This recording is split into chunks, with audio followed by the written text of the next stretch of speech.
just kind of you slide the stone. But I'm interested to see how it goes. Is this actual ice? Yes. No, this is a full-on curling bar here at T-Line. So come out and see us 9 to 6 today.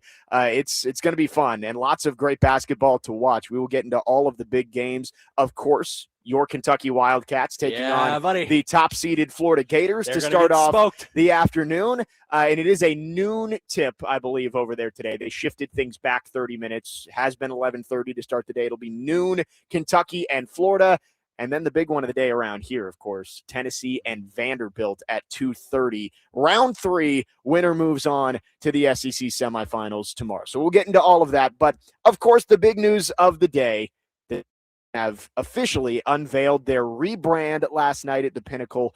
I thought it was a really cool event. I did not get to go out there, but seeing all the videos and Cam Ward and Jeffrey Simmons coming out as the models, and then you get all the current and former players behind them.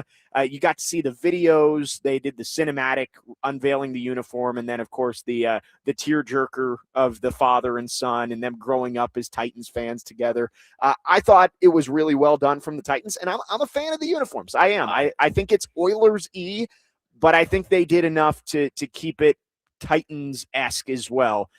And don't forget, the rivalry uniforms are still to come. There is going to be an alternate here. So if you're worried about losing the Navy, there still could be Navy to come. But I think this is the best look for the Titans, the red, the light blue. And I really like what they did last night. Yeah, it's amazing. You obviously know where I stand there you on this. go. I'm wearing the Oilers today. So I am very hopeful that the Tennessee Titans are going to drop by here and just say, hey, here's a couple of jerseys. So that would be great. Fingers crossed. Hopefully they're listening. Well, they just dropped some off in the studio. How many? But that's unfortunate because neither of you are here, so I guess I get it all to myself. Oh, man. Oh, no. Parker stealing it from us. The one day we're out of the studio. Parker, you were out there last night, correct? I was. Give us your takeaways from the event as someone who was boots on the ground inside the building. So I went in with an open mind because, to be honest, I didn't know what to expect. But when I got there, I actually got on the escalator with Cam Ward. You know, he's pulling up to the valet parking. I'm like, okay, this is going to be a bigger deal than I originally thought. And then I get in there, and I had never been to the Pinnacle before. But it was very nice. It was packed. I mean, packed to the brim with season ticket holders. Media was in the back, kind of roaming around. They had a band there that actually they played Enter Sandman to start off the night, and I immediately thought of the show. Symphony. Exactly. They were paying tribute to Next Man Up. So I thought they did a great job with that. They played a couple songs, and then they brought out Kyle Brandt of the NFL Network, who actually is one of the few national voices that continually hypes up the Titans, and he was the MC of the night. And then that's when they did the uniform unveiling, and to be honest, they couldn't have done it any better. I thought the Titans did a phenomenal job with the presentation.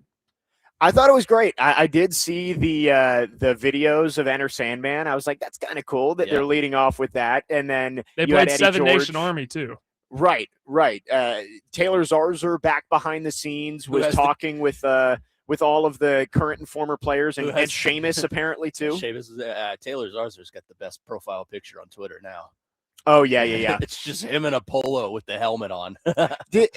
I meant to ask this for you, too. Did anybody else get the feeling when he was talking to Seamus that he was hinting that the Titans are going to be playing in Ireland soon?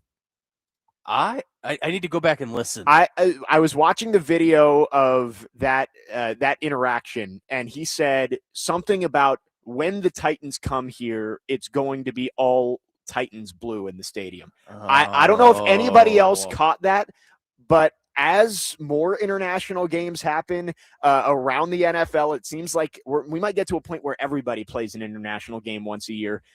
I thought that was a little hint drop that possibly the Titans might be going to play in Dublin at some point. No, it's called the National Football League, not the International Football League. I don't know. It's a waste of a week, especially now you're seeing a lot of rivals, like division rivals, playing overseas. Like I think it's the 49ers and the Seahawks, or 49ers and Rams. They're playing in Mexico City or something like that. The 49ers are playing in Australia. That's right. To start the season, and then they're playing in Mexico City. I think they are going to have, obviously going to Australia is going to skew this number, but I think it will be the most travel by any NFL team ever. But obviously Australia is going to probably make that true for everybody. It's dumb. It's just not for me. But as far as the uniforms are concerned, they're beautiful. I love them. Don't disagree with me because I'll ratio you on Twitter. It's going to happen. It happened last night. That's all I'll say about that. But I love, you've got the Oilers, of course. It's very Oilers-esque, the white helmet, the blue top, the white bottom. But I love the little subtle hints of Navy in there. Like you've got the tag on the back that's got the tri-stars, and you've got under the armpit, you've got the tri-stars that are Navy there. So I think it's the culmination of the Titans franchise as a whole, and it really just kind of brings it all together. And like you and I never really got to experience the Oilers right as Houston Oilers, or even the first couple of years in Tennessee where they were still the Oilers. Yep. So I understand the frustration. Well, we're the Titans, not the Oilers, but I'm with you in that this is the best look for them. I love the OGs, like, the original two-tone blue. It's classic. I would imagine that someday they'll come back as a throwback, yeah, which would be awesome. But this is a new direction, and I think as you're trying to open a new stadium and fill those seats, you need a new look and something fresh, but also classic. I think a lot of these NFL teams around the league are going towards the more simplistic style, which I love. Simple is better. Yeah. And I like this. And, there's the subtle symbolism. The helmet and the shoulders have the 6 strings. So now we have a full band. We've got a guitar on the Titans, and the Predators have the piano on the back of the net. That's very true. We've got a whole band. Nashville SC's got to come up with something like drums or something like that. Yeah. We could have a whole band. But I think they're great. I love them. I think I'm going to say it. I think maybe it's the newness of it, but I think the Titans have top 5 uniform in the league. Yeah, I think the big thing that I like is the marks. I think that the way they have the word marks. Mm-hmm. I like the secondary logo. I know people like the sword. I like the secondary logo. I think it's really clean. I think it's going to be something that you can put all over that new stadium. Speaking of which, the renderings that they put out last night of what the field is going to look like at the new stadium, I think it looks great. I understand people are saying you're not the Oilers, you're the Titans. And the one thing they did go away from is the Greek mythology, right? Like, which is a little interesting. They took the flames away. The sword is no longer the secondary logo. It's the shield, though. The letters are more Nashville centric. Like they said it was based off like the hatch print posters rather than the sharp edges of the swords. Yeah, they called it collegiate block lettering. So it looks very, 80s. Yes. Which I love. So they went away from the Greek mythology of it all, which that is part of the identity of the Titans. That's why they were named the Titans, because Nashville supposed to be the Athens of the South and the Parthenon and all that kind of stuff. I get it. I think they did a nice job of blending the history and the color scheme, which is their best look. Like, I understand people don't want it to be too Oilersy. That is the best look. The navy blue, the light blue and the red is their best look. Mm-hmm. And I think that's what they should be wearing on a regular basis. But again, I said it right off the top. For those of you worried about the Navy, the rivalry uniforms are coming, and I would guess they're going to be Navy. I would think so. Maybe they're red, maybe. But I would guess they're going to be Navy. I was disappointed there wasn't an alternate last night. Yeah. What I'm not disappointed in, blue pants. Yeah. I love the white, blue look. It looks so good. I think the Stormtrooper look is my favorite. Really? The white. Yeah. I like that. The classic is the classic, but I really wanted to see blue on blue. What does that look like? The light blue top with the blue bottoms and maybe white socks with the white helmet. I think that would look awesome, but we'll see. I would imagine Britches reports will be flowing throughout the season from our friend Jim Wyatt. There was one last night. There was? Yes, there was. And last year, the Britches reports were a little bit anticlimactic because it was the same. It was like, if you're on the road, this is what you're wearing. If you're at home, this is what you're wearing. This year will probably be pretty similar because there isn't a necessary, like a third jersey.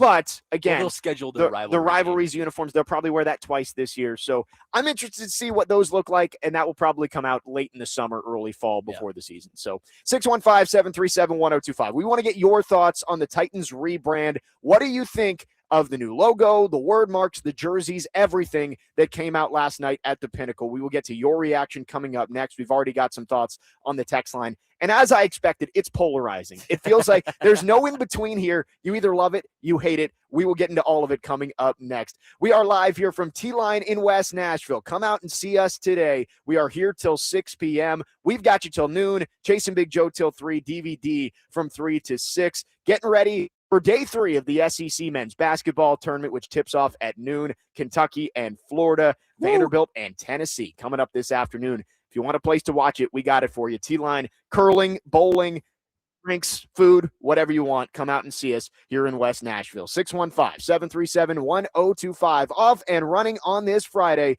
Jake Lyman, Connor Nude, Parker Kelly. Next man up, 125 The Game.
Oh, well done.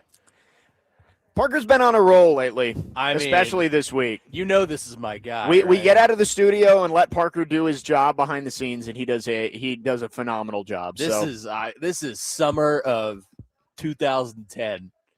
I was 6, but I remember this.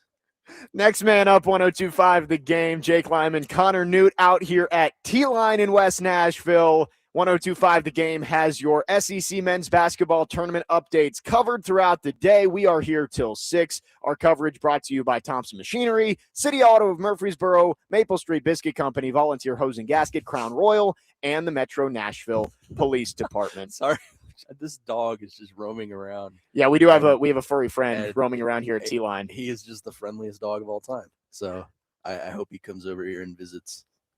Maybe he'll be one of our guests. We do have a couple of guests joining us throughout the show today. Justine Passat from Vanderbilt Women's Basketball will join us at 9:45. Vandy getting ready to learn their NCAA tournament fate on Sunday, likely going to be a 2-seed, hosting first and second round games at Memorial Gym. And Preds fans who tuned in, Max Herz is going to be in the final hour of the show today, 11 to 12. We'll talk about a tough loss for the Preds last night as they continue their West Coast swing during the SEC tournament. But the story of the day, and what we let off with, is the Titans rebrand. We've got lots of thoughts on the Titans rebrand on the text line. Yeah, I mean, it's polarizing, right? And let's go through some of the opposite opinions here. 1137. I really wish the Titans as a franchise could establish their own identity. The uniforms going back and looking like the Houston Oilers. People don't love that they're going full-on Oilers. They're saying it's Houston. It's not Nashville. But it's the franchise. Right. But then you get Cameron. I love everything about it. This is literally the best job the Titans have ever done at anything. I agree. So it's funny. It's like you get one or the other. No one is like lukewarm on it. I love it. I think it's great. The only thing I want, and 4312 is with me, please, a red alternate. I want a red game jersey. Like, they've sold it for retail. Just even if it's just one game, wear red. Yeah. I know Bills fans are big on bringing the red helmet back, and I think they finally did it last year for one game. And but it was on the blue. Right. Give me a red jersey. That's all I want. I know there's going to be Navy, and I really do think that the rivalry uniform is going to be Navy, but Hill all but confirmed it. Right. I think that they have opened the door here, though, by not announcing a third jersey, like a true third jersey that's in the same style, just different colors, to do red maybe next year. Is this like, are they doing it like how the MLB does the City Connects, but it's not just for 1 year? Like, they can wear it for years and years and years. Is that how the rivalry is working? Like, are the Seahawks and the 49ers going to roll them out this year? I think they are in rotation for 3 years, and then they do it again. So it's just going to be like it's kind of like the MLB City Connects. Like, that's what I was saying. Right. Yeah. Like, you do it, and then you wear it for a few years, and then your rotation comes up again, and you get a new one. Yeah. So I think that's how it's going to work. That's good. That will probably come out August, I think, is when they released them last year. So and they all training camp-ish. Yeah. So I'm excited to see what those look like, but I do think they opened the door to have a red throwback, a red alternate uniform. Yeah. Justin from Greenbrier says everything that I own is now going to be throwback or retro. That's what makes it cool, because all the old Titan stuff you have, the Navy with the flaming thumbtack, is now going to become more rare. Right. And it's more personal. That's why I like it, because if you go in my bedroom, I've got the helmet, I've got the banner, I've got all of this, and it's all Navy and with the flaming thumbtack. I'm going to keep that because it's memories for me. It's the nostalgia that I grew up with that logo. You grew up with that logo. That's the only logo I've known for this franchise. So, look, I like the new logo. I like the old one a little bit better. I wish they would have just recolored it, but I like the shield. It looks good. My only complaint as far as the uniforms are concerned, I wish it would have had a red face mask. Yeah, and I've seen some people saying that they wanted the red face mask, but maybe you didn't want to go full-on Oilers throwbacks with a Titans logo on there. Like, I think that's probably what the there's currently only one team in the NFL with a red face mask. Red face mask. Do you know who it is? It's not the Cardinals. Nope. Man, who is it? AFC. Is it the Chiefs? Nope. They have white. Oh yeah, you're right. It's red helmet, white face mask. The Bills? Same division. Oh, the Patriots. Yeah. Yeah. I wouldn't have hated the red face mask, but I think the white looks good. I'm excited to see it on the field. Like I know you got to see it on Cam Ward and Jeffrey Simmons, and Chim DK was in all the videos. I'm excited to see how it looks on the field. I think it's going to be a really good look. The one thing no one can say, and you cannot like the uniforms, you can love the uniforms. No one can say this is a downgrade from what they had before. Oh God. The current uniforms before last night were just not good. The Navy helmet was not good. The silver shoulders were not good. I can understand people who say, let's go back and look more like the original Titans uniforms. That is a perfectly fine take to have, but this is an upgrade in all ways from the uniforms that they had previously. I didn't hate the last iteration. They weren't great. Like they were just kind of middle of the pack right. to me, especially the all navy. I liked the light blue, and I thought the white looked good, but it was just the numbering and the silver shoulders. I like the navy helmet; it's personal to me. Yeah, but white helmet, I've been going for it for years. It needed to come back. Now it's back and different, and I love it. I don't know what else to tell you. You can hate it, you can love it. I love it.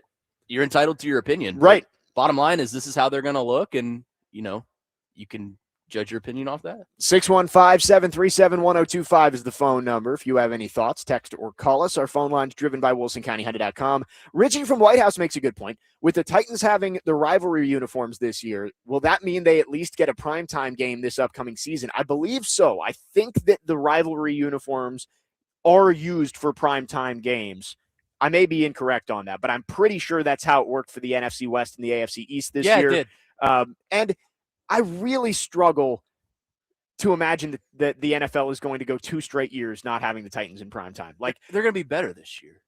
Well, and I know that the way that they reasoned it last year was you don't draft your way into primetime just because you had the number 1 pick doesn't mean you're going to get a primetime slot. And I know they went 3-14 last year, but I do think the NFL realizes that you can't have a fan base not get a primetime game 2 years in a row. They're going to get something. It'll probably be a Thursday night game. Yeah, we'll be maybe a Monday night game that's part of a doubleheader like we've gotten in the past with the Dolphins game a couple of years ago. So I think that they're going to get a primetime game with these uniforms. You know what? I want bring back Jags, Titans, Thursday night football. It's been too long since we've had it. The Robert Saleh, Liam Let Cohen. them wear their throwbacks. Right. Yeah. Let's just do Color Rush. Let's just bring back the Color Rush and do it all over again. But I think that's what it's going to be. I've seen some hate going around the interwebs. You know who I'm happy is alive and well? T-Rack. I saw PK was PK was mad. He said sadly T-Rack survived this rebrand. You can't get rid of T-Rack, right? I love T-Rack. What would you do? Would you make it like a gladiator mascot? Like they had the Titans man guy for a while that was in all the armor. I don't know. But it's T-Rack. I mean, the raccoon's the state animal, and that's the only tie that he has to it, but he's T-Rack, man. The one thing that we have talked about a lot is the game day experience. I would guess that things are going to change a decent amount next year. That's what I was going to ask you. Do you think they get rid of the sword? Yeah, do they do the 12th Titan? Mm-hmm. I don't know. That is a good question. As long as they get rid of Ring of Fire, I don't care. Trevor says, do they get hit with Hard Knocks this year? I don't know. I hope not. I think the Titans, there's some intriguing things about the Titans, but I don't know if it's intriguing enough nationally for people. I mean, Robert Saleh. But they changed the rules. Like last year, the Bills were on there. It's no longer like if you make the playoffs, you can't be on Hard Knocks. So I think 2 they're going to times go for Saleh on else. Hard Knocks. Right. They'll go to New England. I bet that's where they go. Yeah. I don't think they're going to come here. It's not impossible, but I don't think they're going to come I hope here. not. I don't really like Hard Knocks to begin with because it's the same thing every single year. Yeah, I've kind of gotten tired of it. Especially the training camp one where it's like some 7th round pick that is clearly not going to make the team, but they try to make this sob story so you fall in love with him, and then he gets cut and you have to feel this emotional weight on your shoulders. I can't get into it. 615-737-1025 is the phone number if you want to text or call our phone lines, driven by WilsonCountyHyundai.com. Chad makes a good point. I don't know if you can do Hard Knocks with a new coach, or at least unless you volunteer for it, which no one does. So anyway, 615-737-1025. We will talk actual football coming up next. The Titans, through the first week of free agency, feels like the first wave is dying down. Titans have made lots of additions. Where does the depth chart stand right now? And again, Justine Passat from Vanderbilt Women's Basketball going to join us at 9:45. Max Herz at 11 to talk Preds. Jake Lyman, Connor Newt, Parker Kelly, next man up, 105 The Game.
Oh, he's 2 for 2. Look at him go.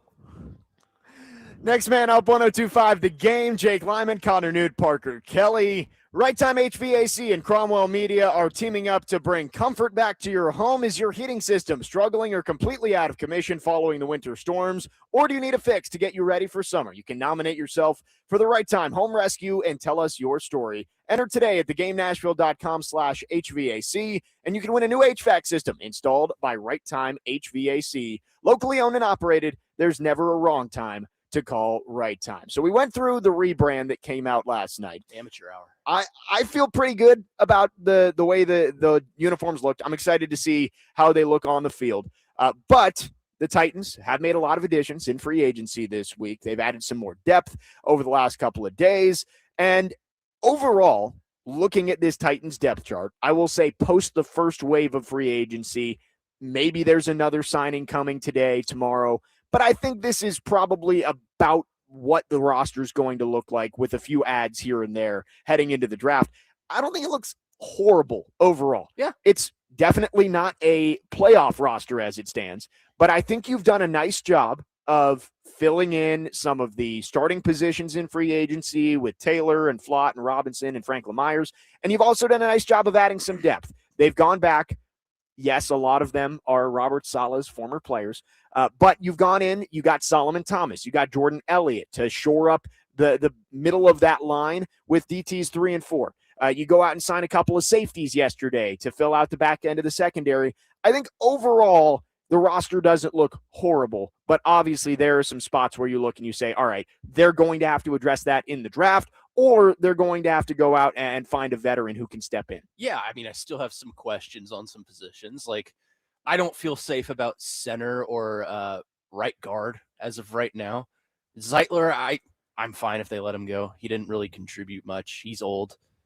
You know, I'm sure a good person, but I don't know if he would fit much well. But as far as what they did add, I like that they addressed it with some youth. You address wide receiver a little bit with Wan'Dale Robinson, who's a guy I'm obviously very familiar with.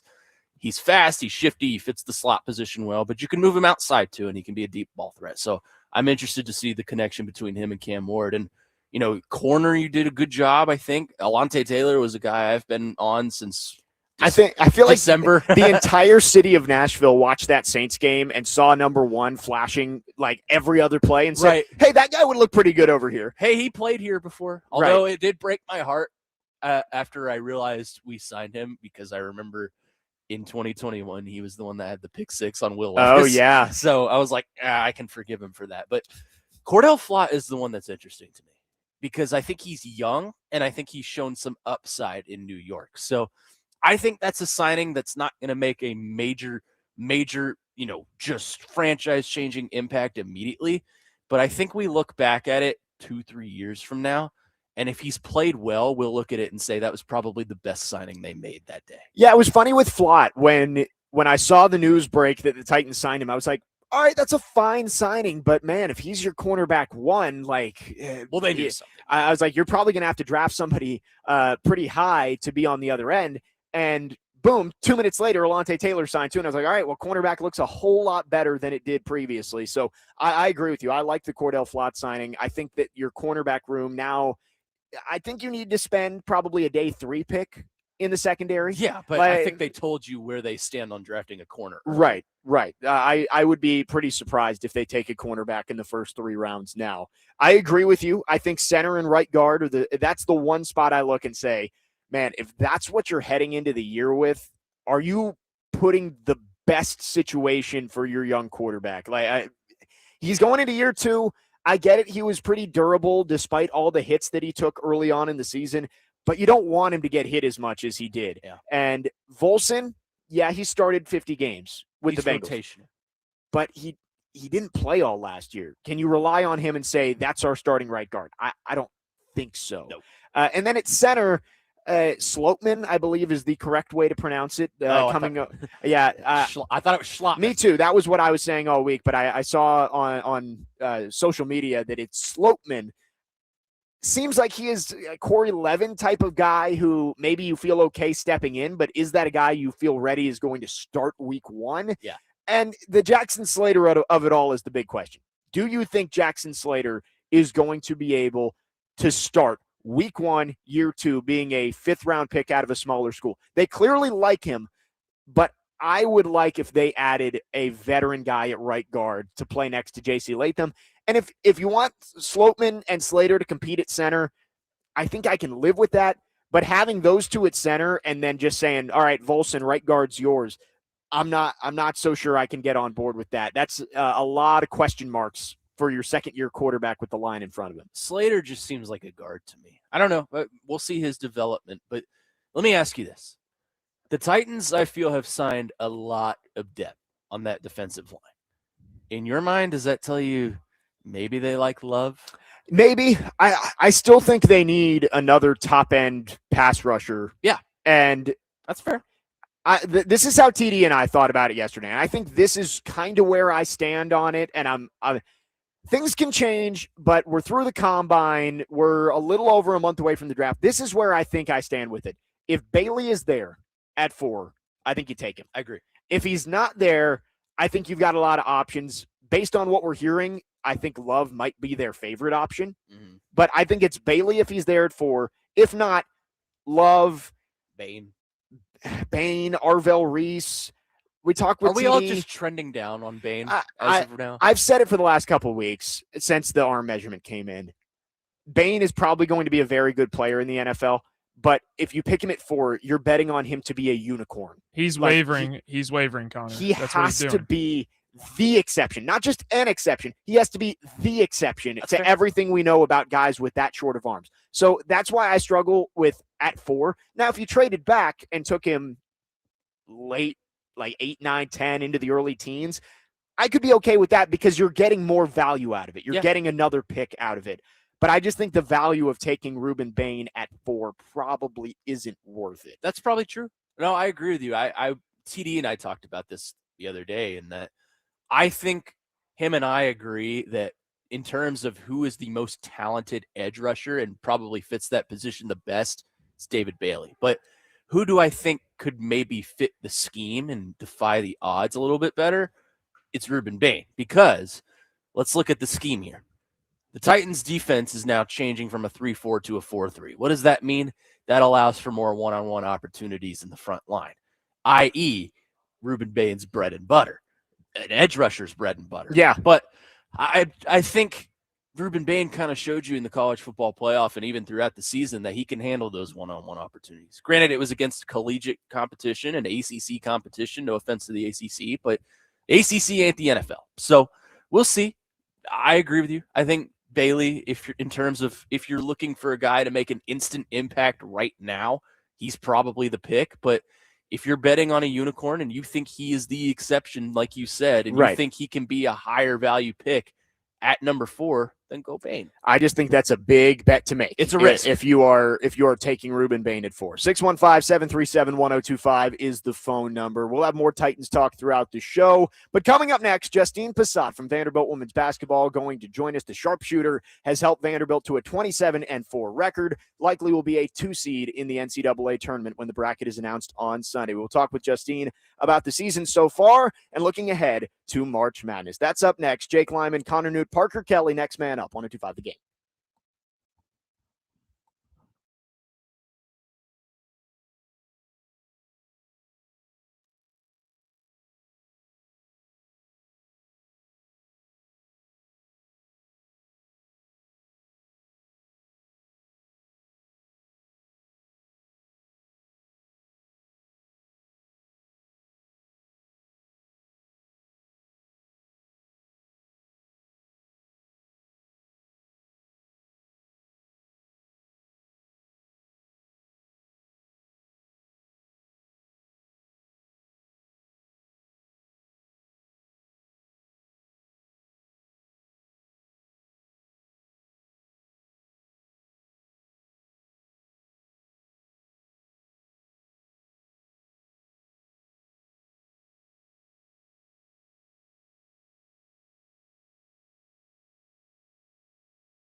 Next man up, 102.5 The Game. Jake Lyman, Connor Newt out here at T-Line in West Nashville. Styling. Day 3 of the SEC men's basketball tournament tips off in a couple of hours. We'll have your coverage all day. But we now go to our phone lines driven by WilsonCountyHyundai.com, and we are joined by Justine Passat, a senior on Vanderbilt's women's basketball team. The Commodores 27-4 and getting set for Selection Sunday, where they will likely host the first 2 rounds of the NCAA tournament. Justine, thanks for coming on again. Always glad to have you with us.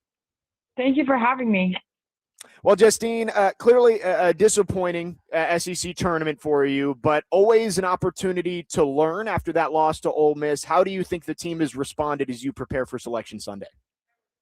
Yeah, it was very disappointing, but I think every moment for us is a learning moment. And we had a couple days off, and we came back and we fought in practice. We played a lot, and I think we're just super eager to be able to play again. We have one game that is guaranteed left on our schedule. So I think we're just taking it day by day and really processing what we have in front of us. None of us have been in this situation before where we could possibly be hosting. So it's pretty important. Yeah, and you mentioned the ability to host, Justine. 16-0 inside Memorial Gym this season. How crucial will that be, having your home crowd behind you for the first 2 rounds in the NCAA tournament, something that you haven't been able to experience the last 2 years? Yeah, I think it's special. I think that our home crowds are becoming more and more effective every game that we have, and I think we just need to continue that. I don't think it should stop this year, next year, and the years to come. Talking to Justine Passat of Vanderbilt women's basketball here on the program. Justine, I want to take you back to that Ole Miss game. As you guys move towards possibly hosting in the tournament, how personal has that become for you? How personal is that loss and, wanting to impress the home crowd as you move towards the tournament? I think it is personal. I think every game we play is personal. I don't think that we're going to go back in time and really just dwell on the fact that we struggled against Ole Miss. I really thought that we played pretty well. We had a lot of heart. We had a lot of fight.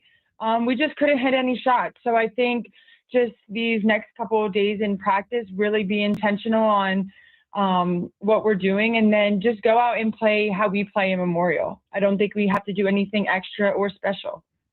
You mentioned it earlier, so I want to ask you about kind of a team mentality thing here. But when you're in a tournament like this and a situation where one game could be your very last, is it truly a survive and advance mentality that you have to have, or is it kind of a broader mentality of we want to dominate as much as we possibly can throughout this tournament?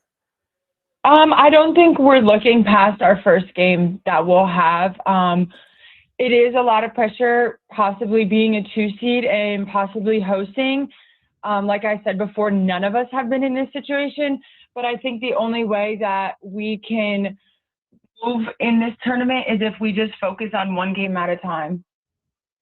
Talking with Justine Passat, senior on Vanderbilt's women's basketball team. Again, Selection Sunday coming up, 7 o'clock selection show where Vanderbilt will find out their fate. Justine, Shea Ralph obviously has been such a huge part of the growth of this program and brought you here as a transfer. What has she meant to you, and how special has this year been getting to see the vision that you committed to when you transferred really come to fruition in real life? Honestly, I don't even think I would be the person I am off the court without Coach Ralph. She has impacted my life in ways that she will never understand. Off the basketball court, she's like, I don't even know. I could talk about her for days. She's just a great human being. And not only that, she's a great coach. Whether we lose, win, whatever, I am just thankful that I have her as my coach. And I think she just pushes us every single day. There's not a day that goes by where she doesn't want more for us. She'll make it impossible for us. Yesterday we had a tough practice. It was her birthday, and she didn't care about that. All she cared about was coming in and getting on us 24/7 if we were doing something wrong. And I think that just goes to show to her who her character is. She puts everybody before she puts herself. And I think that's just great to see as someone who looks up to her. Justine, you've been in the NCAA tournament all 3 of your collegiate years, now going to be 4, and this team has made it each of the last 2 years. What do you think you can take from that, and maybe some of the reasons you weren't able to advance past the first weekend the last 2 years? Do you think that experience can help you this year as you guys try and make a deep run? Yeah, I think for me, my biggest thing is focusing on my leadership during this tournament.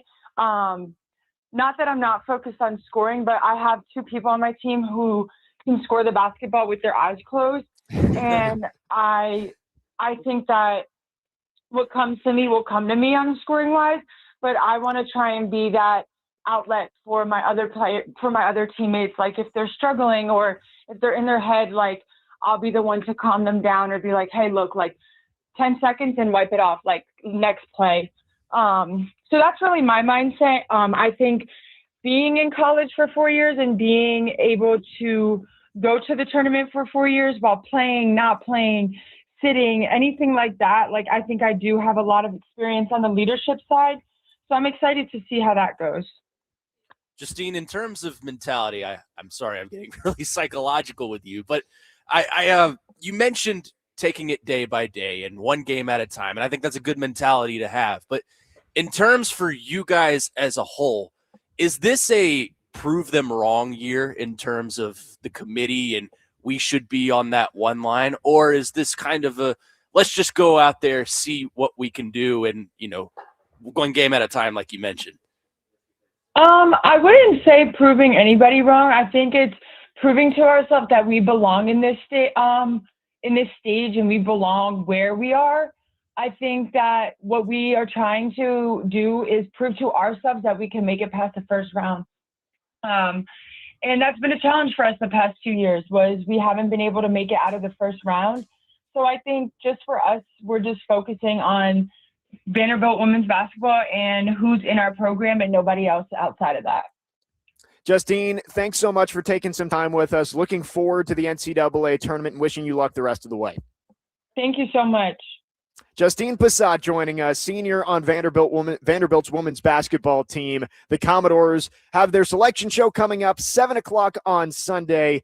I think almost certainly will be a 2 seed and will host games in Memorial Gym Friday, Sunday, or Saturday, Monday. So an opportunity to come out and see some NCAA tournament basketball in Nashville next week. We cannot wait and appreciate Justine taking some time with us. We will take a break. When we come back, hour number 2, we will continue to talk college basketball and the SEC tournament. And we'll talk about my hat. Yes, Connor with a choice fashion-wise for sure.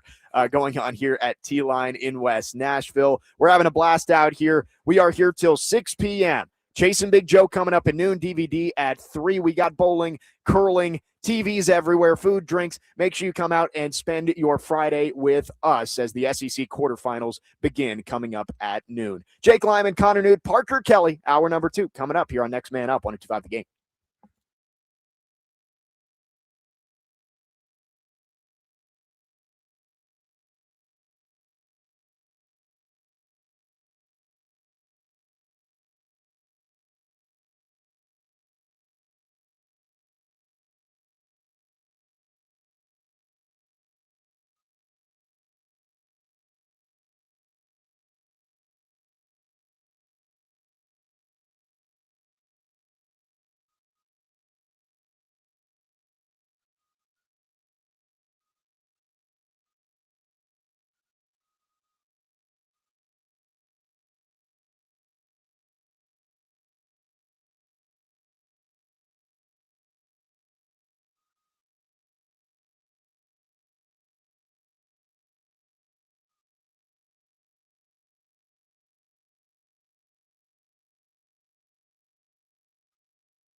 Second hour on these Friday. Next man up, 102.5 The Game. Jake Lyman and Connor Newt live from T-Line in West Nashville, celebrating day 3 of the SEC men's basketball tournament. And yes, we are. Connor is celebrating more than most of us.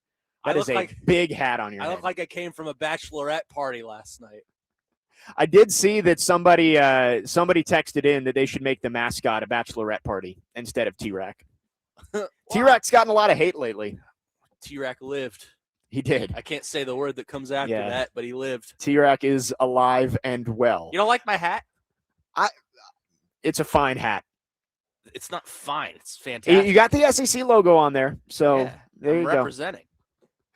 No one here is more passionate about the SEC than that is true. It just means more for Connor Newt. Yes, it does. Parker Kelly is at the controls back at our Busy Bee Plumbing, Heating, and Air Conditioning Game Nashville Studios, home of the $99 yearly Beehive membership, where the buzz is always about great service. We are 2 hours away from day 3, of the SEC men's basketball tournament. Some great games so far. Kentucky and Florida coming up at noon. Then Tennessee Vandy at 2:30. Round 3. Tennessee won in Nashville, Vanderbilt won in Knoxville, and now back here in the Music City for round 3. Our SEC men's basketball tournament coverage brought to you by Thompson Machinery and City Auto of Murfreesboro. Visit cityautomitsubishi.com. Big thanks to Justine Passat for joining us in the last segment, talking Vanderbilt women's basketball. And I know everyone was disappointed about the way the quarterfinal game, you're taking off the hat too much. I mean, one can only be so passionate. I just don't want anyone else to get jealous. There you go. That's true. You don't want this guy is just overcompensating for something. Back to Greenville. Like I'm watching that game and calling that game. It's like it's disappointing. The team couldn't make a shot. Michaela missed her first 12 shots. Michaela and Aubrey, who, as Justine Passat said, can score with their eyes closed, had 2 points combined at halftime.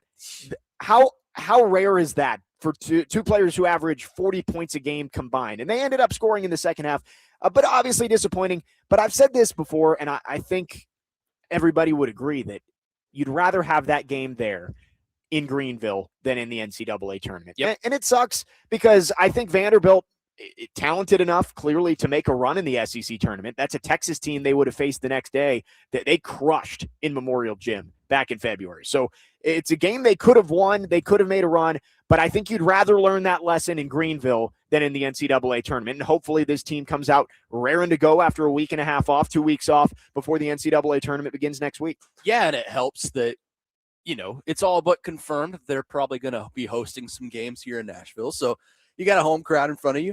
You got, you've got the environment behind you. And look, you've had the bad game. It's good to have that now, like you said, Jake, now as opposed to in the first round of the NCAA tournament. So, look, I like talking to Justine because I think she's a player that's capable of taking over in March. Right. Players like that tend to, the sharpshooters, the people that can hit from beyond the arc on a pretty consistent basis. Everyone's going to point to Michaela and say that's probably the player that's going to take over, and I would agree with that. But Justine, I think, is a player that can get hot from beyond the arc. And if she's capable of doing that and Vanderbilt's capable of knocking them down and hitting their shots and converting offensive opportunities, then I think Vanderbilt can go pretty far in this tournament. Yeah, and going to be a 2 seed. Again, I think that's pretty much locked in at this point. Not losing that game in Greenville, you lost the opportunity to go up to a 1, but you're not going to fall beyond a 2. So going to host a 15 seed either Friday or Saturday of next week, and then a 7 or a 10 to go to the Sweet 16. And then once you get there, you got an opportunity, and you probably face a 3 seed and then the 1 seed for a chance to go to the Final Four. But excited for what should be a fun couple of weeks for Vanderbilt women's basketball. Bring me to the question, though. We've been asking this all week, but it's Friday, Selection Sunday coming up in 2 days. Does Tennessee get in? The women's basketball team. They made 43 straight tournaments. Did they make it 44? Yes. I agree. I think they get in, and it's not because of their resume. It's because of name value. Well, and they're top 25 in the net. It's tough to leave a team out like that. Yeah. I will say, I wonder if the committee is going to rate them lower than some of the projections around here have. Like ESPN has them as an 8 seed, I think. I've seen some with a 9. I wonder if Tennessee ends up being last 4 in. You've got 16 wins and you've lost 7 straight games. Yeah. Like, I wonder if they end up being a last 4 in team and say, hey, we're going to put you in the tournament. Your metrics say that you should be a tournament team, but we can't ignore that you haven't won a game in over a month. Like, you've got to prove you deserve to be in. So I wonder if they end up being a last 4 in type of team. I cannot see them getting out of the first weekend of the tournament. I said this to Corey on Wednesday. If I see Tennessee as my matchup in the first round of the tournament, I'm thrilled. Oh, yeah. And they've given up. I just think that they need to reset. There are some players they brought in the transfer portal that I think were just not good culture fits there. They've got a good freshman class. I don't think they're giving up on Kim Caldwell, but clearly things have not gone the way that they hoped they would this year. And I think everybody in that program probably is ready to turn the page to 2026, 2027. Yeah. And so if I see Tennessee on my line in my bracket on Sunday, I think I'd feel pretty good about it. Their players are actively coming out and saying, we hate this coach. We're not. I saw the rumors that like people have been going to Danny White and saying that, but I don't know if those are confirmed that they want Kim Caldwell fired. I don't know. But they're not going to fire Kim Caldwell. It's not. I'll tell you that. They're not singing Kumbaya over there in Knoxville right now. So I think that clearly something is going to change in the offseason, probably going to be player-wise, but who knows? Crazier things have happened.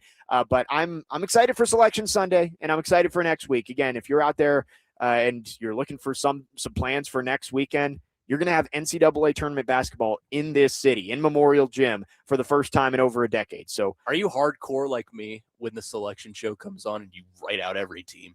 No, because I'll be over there in Memorial, I think, for the selection show. So it's like I won't be. I'll probably have to leave during the men's selection show and then head on over. But I'm just sick in the head. Yeah, well, you're college basketball sicko. So one warning. We will get into the men's selection show. Some big questions there that stem from yesterday's results. But let's talk SEC tournament. I think today is going to be a great day. And it's funny how the bracket worked out, that like all of the local teams, the teams that have big local fan bases, are playing in the early session. Yeah. Like, what would you say are the 4 biggest SEC fan bases in Nashville? Kentucky. Yeah. Tennessee. Yep. Arkansas, really? Arkansas brings a crowd. I would have said Auburn. Yeah, maybe. They didn't bring much of a crowd on that first day, though. Maybe they trickled in yesterday. Yeah, and then I would put Vanderbilt in there. I would say if you're asking me the teams that bring the 4 largest amount of fans, Kentucky, Tennessee, Arkansas, Florida. Those are probably Florida could be in there too. But Florida's pretty fair weather, though. They pick and choose. Outside of Arkansas, though, all of those teams are in the early session. So we get the afternoon games today: Kentucky, Florida, Vanderbilt, Tennessee. I'm excited. And Nashville should be thanking Kentucky for winning their first 2 games. Right. All those Nashville bars downtown are thrilled that Kentucky keeps winning because the fans just stick around. And you look at the bracket, and it's been a week of upsets so far. Like, there are a lot of Ole Miss double-digit seeds that have found their way into the quarterfinals here. Ole Miss, as a 15 seed, has made it. Like, that's crazy, as a 15 seed to make it all the way to the championship. So Oklahoma last night as well. Right, Oklahoma, and they're bubble-ish. I don't think they're going to get in. I think their last 4 in. Let's see. I think they're out. Where Lunardi has them right now. So they need a win today, and they would play they play Arkansas. Arkansas. So Arkansas is beatable. They're coached by someone who has constantly said on a yearly basis, I don't care about the SEC tournament. So they could totally get in and win today. Well, so Oklahoma, they are the first team out behind Texas, and Texas already lost this week. So the 3 teams firmly on the bubble are all SEC teams right now: Texas, Oklahoma, Auburn. And again, I say it every time we reference Lunardi. Lunardi is not the end-all, be-all. Like, he's wrong just as much as anybody, but I think it's just a good gauge of where these teams stand. Oklahoma, I think, to get in, probably has to win this game today. You got Ole Miss against Alabama. So those late games is these Cinderella teams, and Oklahoma beating Texas A&M by 20 last night. Yeah. So these teams that have made runs, they're playing their 3rd game in 3 days. Those legs probably going to be a little bit tired. I was about to tell you that. This is the day where the wall hits. Right. 3 games in 3 days. For Kentucky, Ole Miss, and Oklahoma, it's going to be an uphill climb today. And look, Kentucky's playing probably the best team in one of the best teams in the nation. The hottest team in the nation right now. The by far the best team in the SEC our engineer Sean is doing the Gator. Yeah, job. he's a big Florida fan. Big Florida guy over here. Ole Miss, I mean, they've been doubted. They're counted out as a 15 seed. They're playing Arkansas, or they're playing Alabama. Alabama's another team that I think is beatable. Alabama is the team that if they're hitting all their shots, they can beat anyone in the nation. If they're not, they can lose to anyone in the nation. So we'll see how that one looks. And then Oklahoma playing Arkansas. Like I said, Calipari has adamantly spoken out about this over the years, that he doesn't care about the SEC tournament. We'll see how that looks this year, as he's got the SEC Player of the Year and the SEC Freshman of the Year on his team. Yep.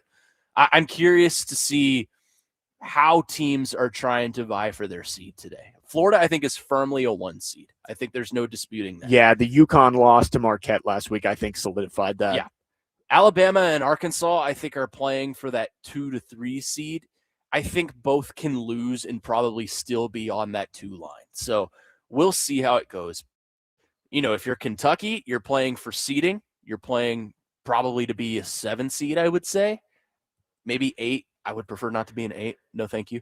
But, you know, Ole Miss and Oklahoma are trying to play for tournament spots. And you can look at me and say, Ole Miss has got, 12 wins? Well, yeah, they win this tournament, they're in the tournament. That's the great thing about college basketball is they're not going to. I wouldn't pick them to. But heading into March, it doesn't matter what your record is. If you get hot at the right time, you could go win a national championship. Like, I mean, look at NC State a couple of years ago. I know they didn't win the national championship, but they were not a tournament team. They go win the ACC, and they went to the Final Four. Yeah, they were going to fire their coach. Instead, he took them to the Final Four that year with DJ Burns. DJ Burns. Ball legend. Yes. DJ Burns leading the way. Former Carolina Panther.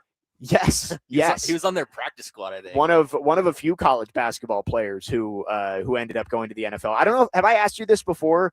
There is one NFL player who played college basketball at a school that does not have a college football program. He's actually he's made out almost a 10-year career in the NFL now. I'm never gonna get this. In the AFC South. What position? Tight end. Tight end. Let's see. He played college basketball, he did not play a snap of college football. In fact, his school did not have a college football team. I'm going to say I know I'm blanking on his name. Tight end for the Texans. No. Mo Alley Cox, Colts tight end. He played at VCU. He played college basketball at VCU. Never played a snap of college football. And VCU does not have a football team. But I would have never gotten that. Yeah. That's I always laugh about that because I remember watching him play in the NCAA tournament. I'm like, oh, now you play NFL football. It's gonna be like an Almost Friday thing now, where you just see Mo Alley Cox at VCU. Right. Well, and then like Jimmy Graham played college basketball in Miami. I knew that one. Yeah. 615-737-1025 is the phone number. You can text or call. Our phone lines driven by WilsonCountyHyundai.com. Again, we are out at T-Line in West Nashville, our third and final SEC tournament watch party. We're here till 6 p.m. Our coverage of the SEC men's basketball tournament is brought to you by Maple Street Biscuit Company, Wake Up to Wow, and Volunteer Hose and Gasket. Jake Lyman, Connor Newt, Parker Kelly, next man up. 102 for the game.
Next man up, 102.5 The Game. Jake Lyman, Connor Newt, live from T-Line in West Nashville. Our SEC men's basketball tournament coverage brought to you by Crown Royal. Live generously, and life will treat you royally. And the Metro Nashville Police Department. Learn more at joinmnpd.com.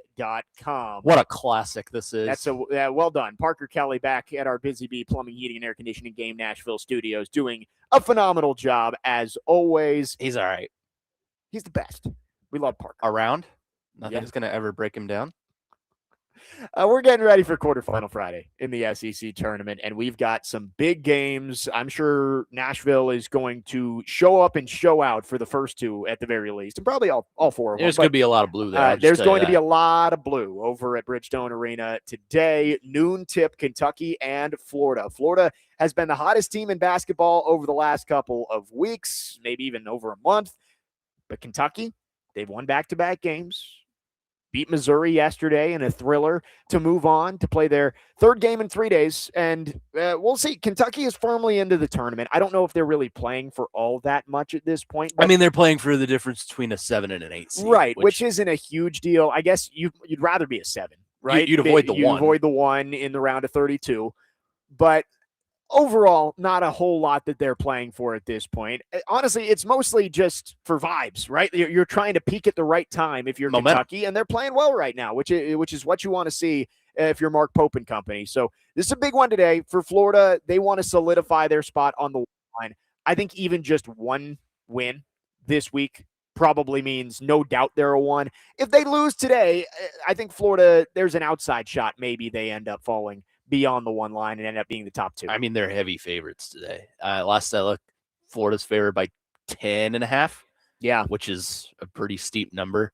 I would imagine, the road runs out as far as the SEC tournament is concerned for Kentucky today, and that's unfortunate for me to say as a fan. But look, I think you should be proud if you're a Kentucky fan. I think you should be proud if you're Mark Pope, because this is a team that at the start of the season, $22 million roster was all we heard about, and how much of a failure this is. And to some extent, it has been a disappointing season, but you're playing good basketball at the right time. And as you head towards March and look to at least get to the Sweet 16, which is what you did last year, I think you're in a good position to do that. Otega always playing good ball. Colin Chandler is built for moments like this where he just drains threes. I call it something that I can't say on the air, but it's Colin Chandler bleep you 3. It's fantastic. Anyways, you're built for moments like this, and it's a matter of, can the experience of this roster and can the overall mentality gel, and can you get the job done? Because I think on paper Kentucky's better than a lot of these teams that they're going to face in the tournament. But if you end up on that 8 line, I would imagine you'll probably be in the same region as Duke. So can you get by Duke? Duke, I don't think is capable of being a national champion. Am I right on this in saying right now they're in the Duke region? I would say as it stands right now, probably going to be Duke and Louisville both in the same region, just because that's how things play out. That's what Lunardi has it as right now. He's got Kentucky is the 7, Louisville is the 6, and guess what? If Kentucky, if it does go this way, Kentucky's the 7. The 15 is Tennessee State. Could we get? How about this? Tennessee State. 15 seed run like St. Peter's, goes all the way to the Elite 8. Nolan Smith faces Duke for a spot in the Final Four. I would not be okay. Connor knows a lot about St. Peter's. Yeah, that's true. How would you feel if Kentucky lost to Tennessee State for a spot in the Sweet 16? I'd be very upset, but I wouldn't be unfamiliar. It's happened before. That's true. It's at least you know what it feels like. Sister Jean says hello, by the way, Parker.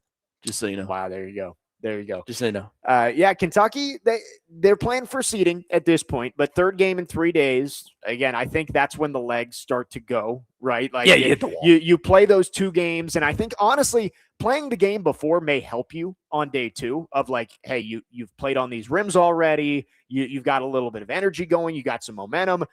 But once you hit day 3, maybe that helps you for a little bit, but playing a full 40-minute game, I do struggle to see Kentucky keeping up with Florida today. They're advantaged in that they've played at the same time every day. So they played at 11:30 Wednesday, 11:30 yesterday, and now they move at 30 minutes. Right. But you're in a routine at this point. Yeah, you're in a routine. It's but it is a real game, and it matters, contrary to popular belief. Look, I understand the whole narrative of, well, the SEC tournament doesn't really mean anything, and that's largely true for a lot of these teams. But look, Oklahoma and Ole Miss are trying to get into a tournament. Ole Miss it can only get in if they win the whole thing. So it matters. And overall, I think it's just fun. It's a fun experience. You get to see all of these fan bases and bands and mascots from different teams. That's my favorite part. Yeah. Being there the other day, how many times do you get to see Auburn in Nashville and Obby the Tiger running around and Mike the Tiger running around? A lot of Tiger mascots in the SEC. Yeah, but 3 of them. 3, yes. But just the bands and the traditions that come with it. It's so much fun. And even just walking down Broadway, you can just see your favorite bar draping SEC banners across their roof. So it really is something that takes over the city. And as a basketball fan and a college basketball fan, that it means more to me than it does some other people. But even if you're just a novice fan, how can you not find joy in walking around your city and seeing, hey, there's a Vols banner draped? Well, I understand why you can't find joy in that one, but hey, there's a Vandy banner draped from my favorite bar, or hey, they're representing Alabama over at the bar. So I just think it's fun. No, it was fun being, walking out of Chiefs yesterday right around noon. Games are starting, and it's like it felt like it was a Saturday afternoon, not a Thursday afternoon. So it's always fun when the SEC tournament comes here. Helps Nashville. That all the college students are on spring break now. That is true as well, and I'm sure that's contributing to the crowds too.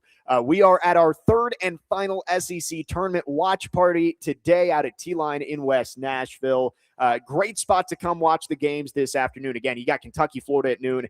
Tennessee, Vanderbilt coming up at 2:30. And again, we will be here all day, but a reminder, Vanderbilt men's basketball taking on Tennessee, 2:30 tip-off, pregame show at 2 right here on 102.5 The Game. Coverage presented by Gary Force Acura. So we're here till noon. Chase and Big Joe will lead you right up to pregame coverage of Vanderbilt and Tennessee, and then DVD will be with you after they wrap up over there at Bridgestone Arena. So come out, watch the game here, Vanderbilt and Tennessee, round 3. We will talk about that matchup coming up next. Nate Ament came back from his injury, and he looked like he didn't miss a beat. 27 points yesterday and helped Tennessee pull away from Auburn down the stretch. A 17-0 run, I believe.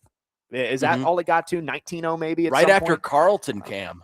It actually got to 20. It got to 20. It okay. got to 20. Yeah. And they went over 7 minutes without a bucket at one point. Auburn. Wow. Yeah, Tennessee, they figured it out quick after trailing by like 8 to 10 for most of the early part of that second half. They go on the big run. They get the win. We get the rivalry matchup in the quarterfinals over at Bridgestone. 615-737-1025 is the phone number. You can text or call with any reaction. We will get to your phones. Also, reminder, Max Herz going to join us at the top of the hour to talk Preds as they continue their long West Coast road trip. Jake Lyman, Connor Newt, Parker Kelly, next man up, 102.5 The Game.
Great call by me.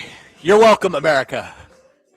Next man up, 102.5, the game. Tonight, Vanderbilt baseball hosting LSU at Hawkins Field. Starting up SEC play. First pitch is at 6. You can catch all of the action with Andrew Allegretta on 102.5. The game coverage presented by Gary Force Acura. Jake Lyman, Connor Newt, Parker Kelly. Next man up, 102.5. And Sabrina Carpenter with us. Yeah, Sabrina checking in. It's my gal. We got a couple more segments here with Connor. Max Herz is going to join us at 11 to talk Preds, Predators on their long West Coast road trip. And then we go curling. Yes, we are going to try our luck at curling here. I have never done it before. Nope. I have no idea how it works. But we're gonna see what we can do. It didn't look too difficult in the Olympics. I mean, I was telling you this during a break. Between the two of us, I am the most likely to fall down and break something. Yeah, we'll have to update on how many falls there are. But stay tuned to If Instagram, I was there, I would also break something. The one thing I do know, right, is we learned once you let go of the stone, you can't touch it again. The Canadians got in big trouble for that. Yep. With the Swedes or something that were yelling at them. So we'll try our luck after the show. But excited to have Max on at 11. Preds with a tough loss in a shootout yesterday, but did pick up a point. Still just 1 point out of a wild card spot. But we are here at T-Line getting ready for the SEC tournament. Quarterfinals today starting at noon, Kentucky and Florida. We talked about that game. But at 2:30, it's the big game around here. Another rivalry matchup, Tennessee and Vanderbilt. Man, Nate Amen, he did not look like he missed a beat with the injury that he suffered that cost him the last 2 games of the regular season. He came out, dropped 27 points, 8 assists yesterday as well. Yep. He was all over the floor, and that changes this matchup with Vanderbilt. I mean, he did not play last Saturday when Vandy got the win in Knoxville.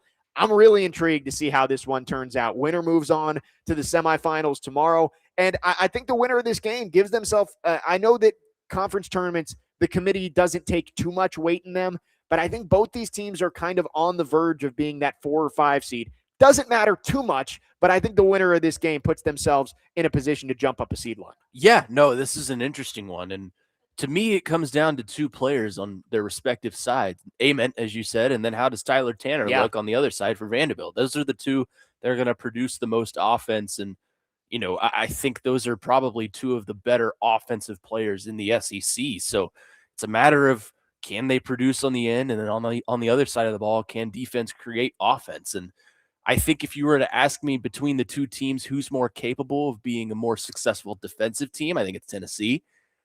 Tennessee is also a little bit bigger than Vanderbilt, and that's been kind of the story of the season for Vanderbilt is their posts just aren't big enough. They're not big enough to get to the rim, which is pretty pivotal if you're playing in the SEC. You need capable bigs to score underneath the bucket. But look, this is going to be a fun one. There's a rivalry, and I'm glad you said it's a rivalry because there's a small portion of Tennessee fans that say this isn't a rivalry. It is every bit of a rivalry.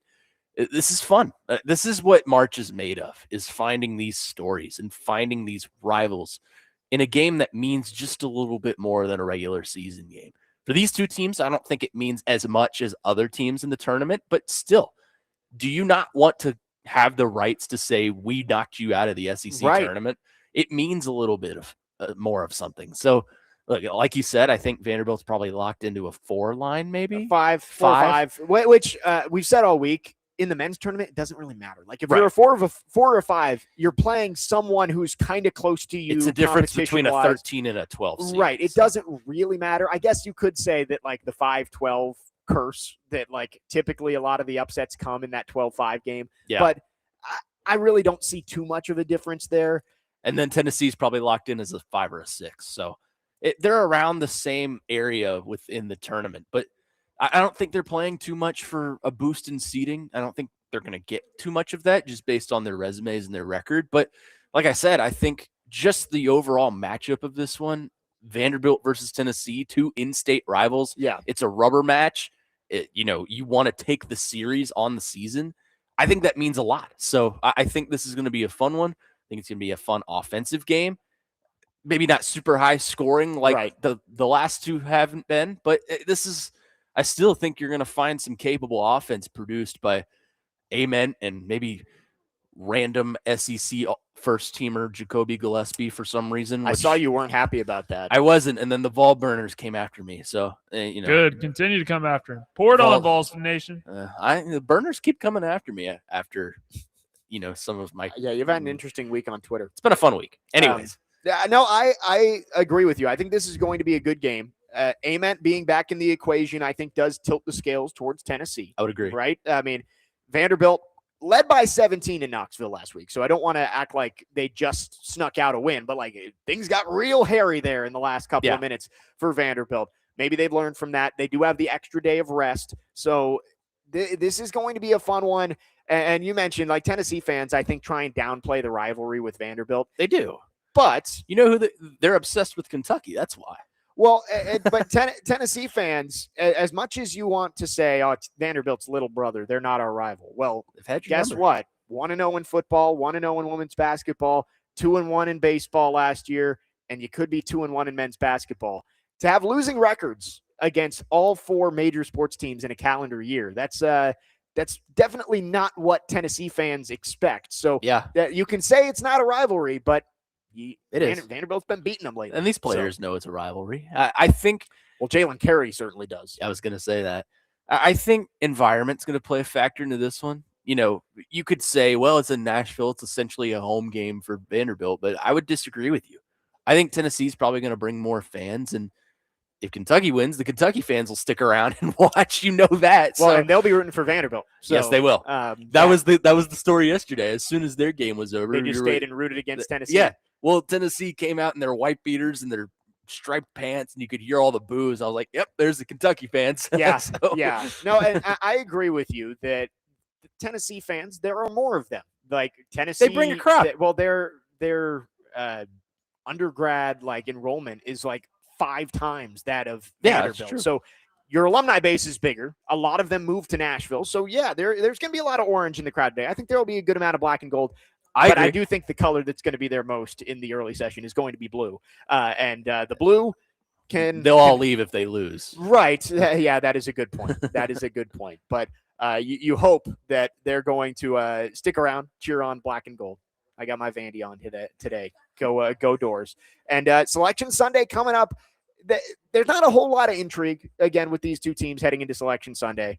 They're both safely in. Right. Last year for Vanderbilt, it was, all right, are you going to be in? Are you going to be first 4 in or playing in the first 4? And they ended up getting a 10 seed. They were comfortably in. This year, they're a lock. They're going to be 4 or 5, probably not 6 line. Tennessee last year was hoping they would get on the 1 line, right? Yes. Because they went to the SEC championship game and then got and lost to Florida. By Florida. But Tennessee, you're more middle of the pack this year. But both teams, you're going to be tuning in for Selection Sunday. No anxiety going into it, but also it's not like you're going to be all that high. Would you say it's 2 programs trending in opposite directions? Program-wise, yeah. On some level. Yeah, but Rick Barnes, you just don't know how long he's going to stick around. But I think it's a retooling year for Tennessee. Yeah. Right? The last 2 years was Zakai Ziegler, and then the year before that you had Dalton Connect. And it's you had the makings of a team that could make a run in the NCAA. They're going to have to do it again next year. But I think that this year, with Ament coming in as a freshman, and he's gone. He'll go to the NBA. Yeah, it's true. He's going to go to the NBA. I do think that they're trending down, but not steep down. No, I'm not saying it's a crash and burn situation, but I don't think you can deny Vanderbilt's ascending as a basketball program. And I wouldn't say Tennessee is declining. I still think they're a capable SEC program, and they're pretty consistent. But I would say momentum is swinging a little bit. The pendulum is swinging. In all sports across the state. I would say that. Yeah. 615-737-1025 is the phone number. You can text or call. Our phone line's driven by WilsonCountyHyundai.com. Again, we are out at T-Line in West Nashville for our 3rd and final SEC tournament watch party. Chase and Big Joe will be here at noon. Then we've got Vanderbilt and Tennessee pregame at 2, tip-off at 2:30. DVD will be here after the game wraps up, leading you in to Vanderbilt baseball against LSU. So a loaded day on the station. We have Max Herz coming up at 11. One more segment with Connor after this. We'll talk about some of the biggest questions heading into Selection Sunday Miami of Ohio. Oof. Are they in after losing to UMass yesterday? We'll get into it next. Jake Lyman, Connor Newt, Parker Kelly, next man up, 102.5 The Game.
We are just days away from this music being back. Inject it into my veins. The greatest theme in all of sports. It is. It lets you know that the best time in sports is back. March Madness Selection Sunday coming up in just over 48 hours. Jake Lyman, Connor Newt, Parker Kelly, next man up, 102.5 The Game, live out here at T-Line in West Nashville. Here comes that dog. Yeah, we've got a furry friend roaming around. It's been great. We've got curling to our right, bowling to our left, drinks, food. Come out and see us. We are here until 6 p.m. And come watch me fall on my ass here in about 2 hours. Yes, we are going to try curling. A little nervous for it. We're gonna have to. I want to get Max's thoughts as somebody who works in hockey. I wonder if he spends a lot of time in Canada too on these road trips. I wonder if he's tried curling. We have to wear the shoes, right? Yeah, I don't know. We'll figure it out. That's a post-show problem. I'm going to worry about that in about an hour and 15 minutes. I've got an hour to lock in. Yeah, that's true. You're going to have some time to figure it out. Max Herr is going to join us at 11. But before we wrap up, Selection Sunday coming up, and there are some pretty big questions about the bracket this year. On the bubble, it is a weak bubble this year. Teams just do not want to play in March Madness. The teams who have chances to play their way into the field of 68 just keep on losing. Auburn did get a win. That's helpful against Mississippi State, and they're 17-16 now. But Miami of Ohio has kind of thrown a wrench in a lot of bubble projections. Team that was undefeated in the regular season, but lost in the quarterfinals of the MAC tournament to UMass yesterday, the 8th seed in the tournament. Does Miami of Ohio get in? That is the biggest question around college sports right now, is does Miami of Ohio get in? Because if they don't, then I really think college basketball might be in some trouble. Yeah, I mean, they need to be in at large. If Auburn gets in over them, I think college basketball is at a loss for words. It's just like you can't rely so heavily on the numbers, right? Like I understand Auburn has played a much tougher schedule than Miami of Ohio. And if Auburn played Miami of Ohio's schedule, maybe they go undefeated too. But they're undefeated. It's hypothetical, right? Yeah. Like you can't use hypotheticals. This is a team that won every game in their regular season schedule. They slipped up in the tournament. They should still be in. Here's my solution. Have them play each other. Put them both in and have them play each other in Dayton. Mm-hmm. I know this is not a novel idea. Other people have said this. I agree with you. I think Willie Donick said it on DVD yesterday. Put them in, make them play each other. I think that is the best thing that you can do. I remember 2 years ago with Vanderbilt in the women's tournament, the Columbia head coach complained and said, we should get in. We've been great in the Ivy all year long. We're the second best team. The people want to see a second Ivy League team over the 9th or 10th best SEC team, and called out the SEC by name.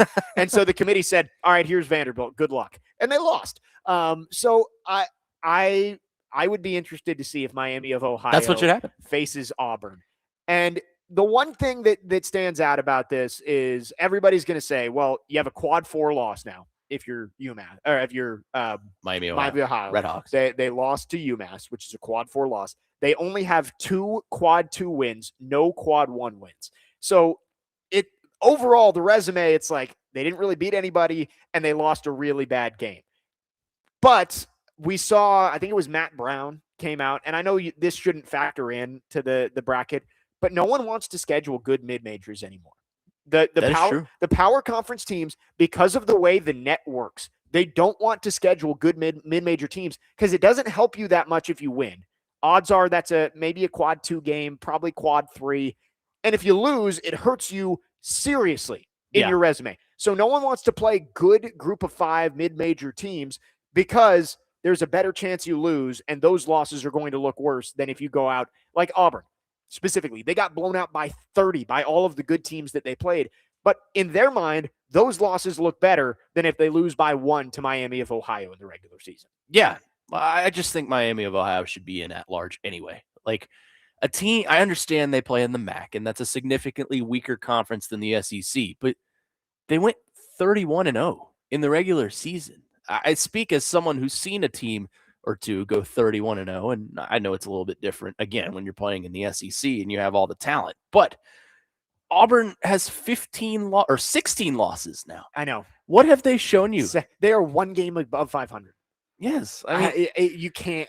If you're putting them in over Miami of Ohio, this is Greg Sankey saying put in another SEC team. And it may not come down to those two. Like, we don't know what's going on in the committee room. They maybe both of them are safely in. But if it comes down to that, and Miami of Ohio gets left out and Auburn gets in, that's – I understand the SEC is a much, much, much tougher conference than the MAC. But, like, you also have to look at the results on the floor and say Auburn has been blown out by all the good teams that they've played. They're one game above 500. They have not earned their way into the field. If they get in, it's because everybody else is so bad that the bubble is soft this year. Yep.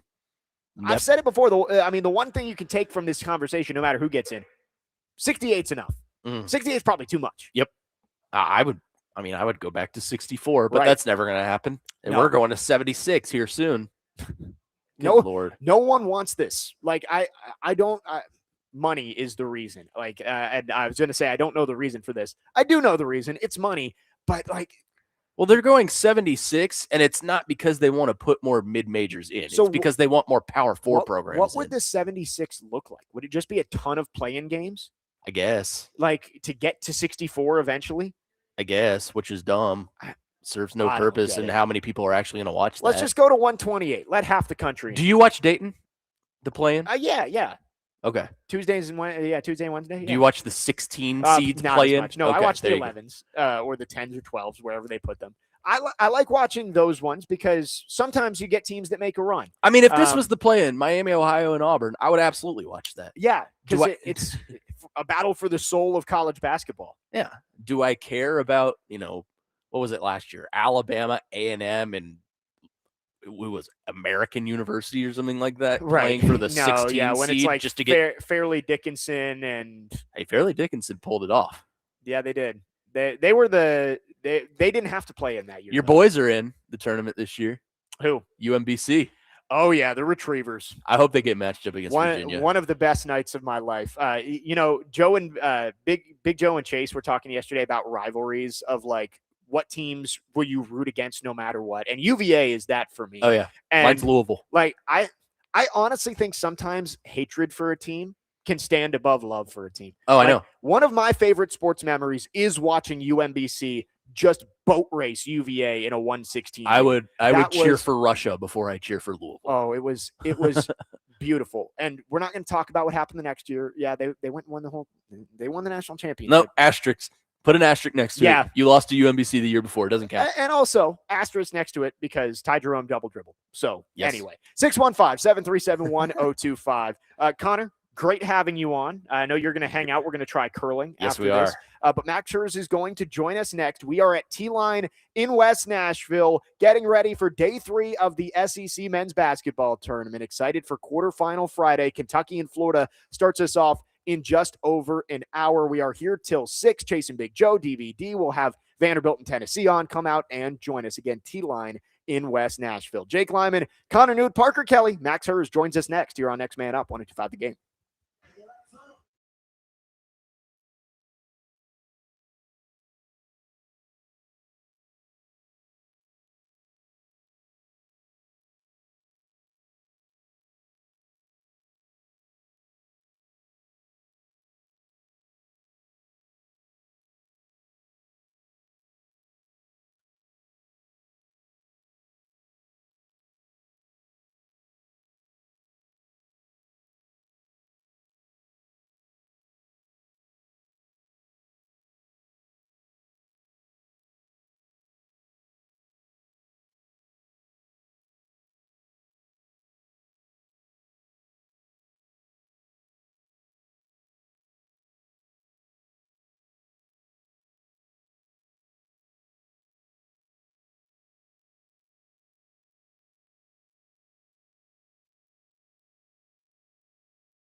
The game, Jake Lyman live at T-Line in West Nashville, getting ready for day 3 of the SEC men's basketball tournament.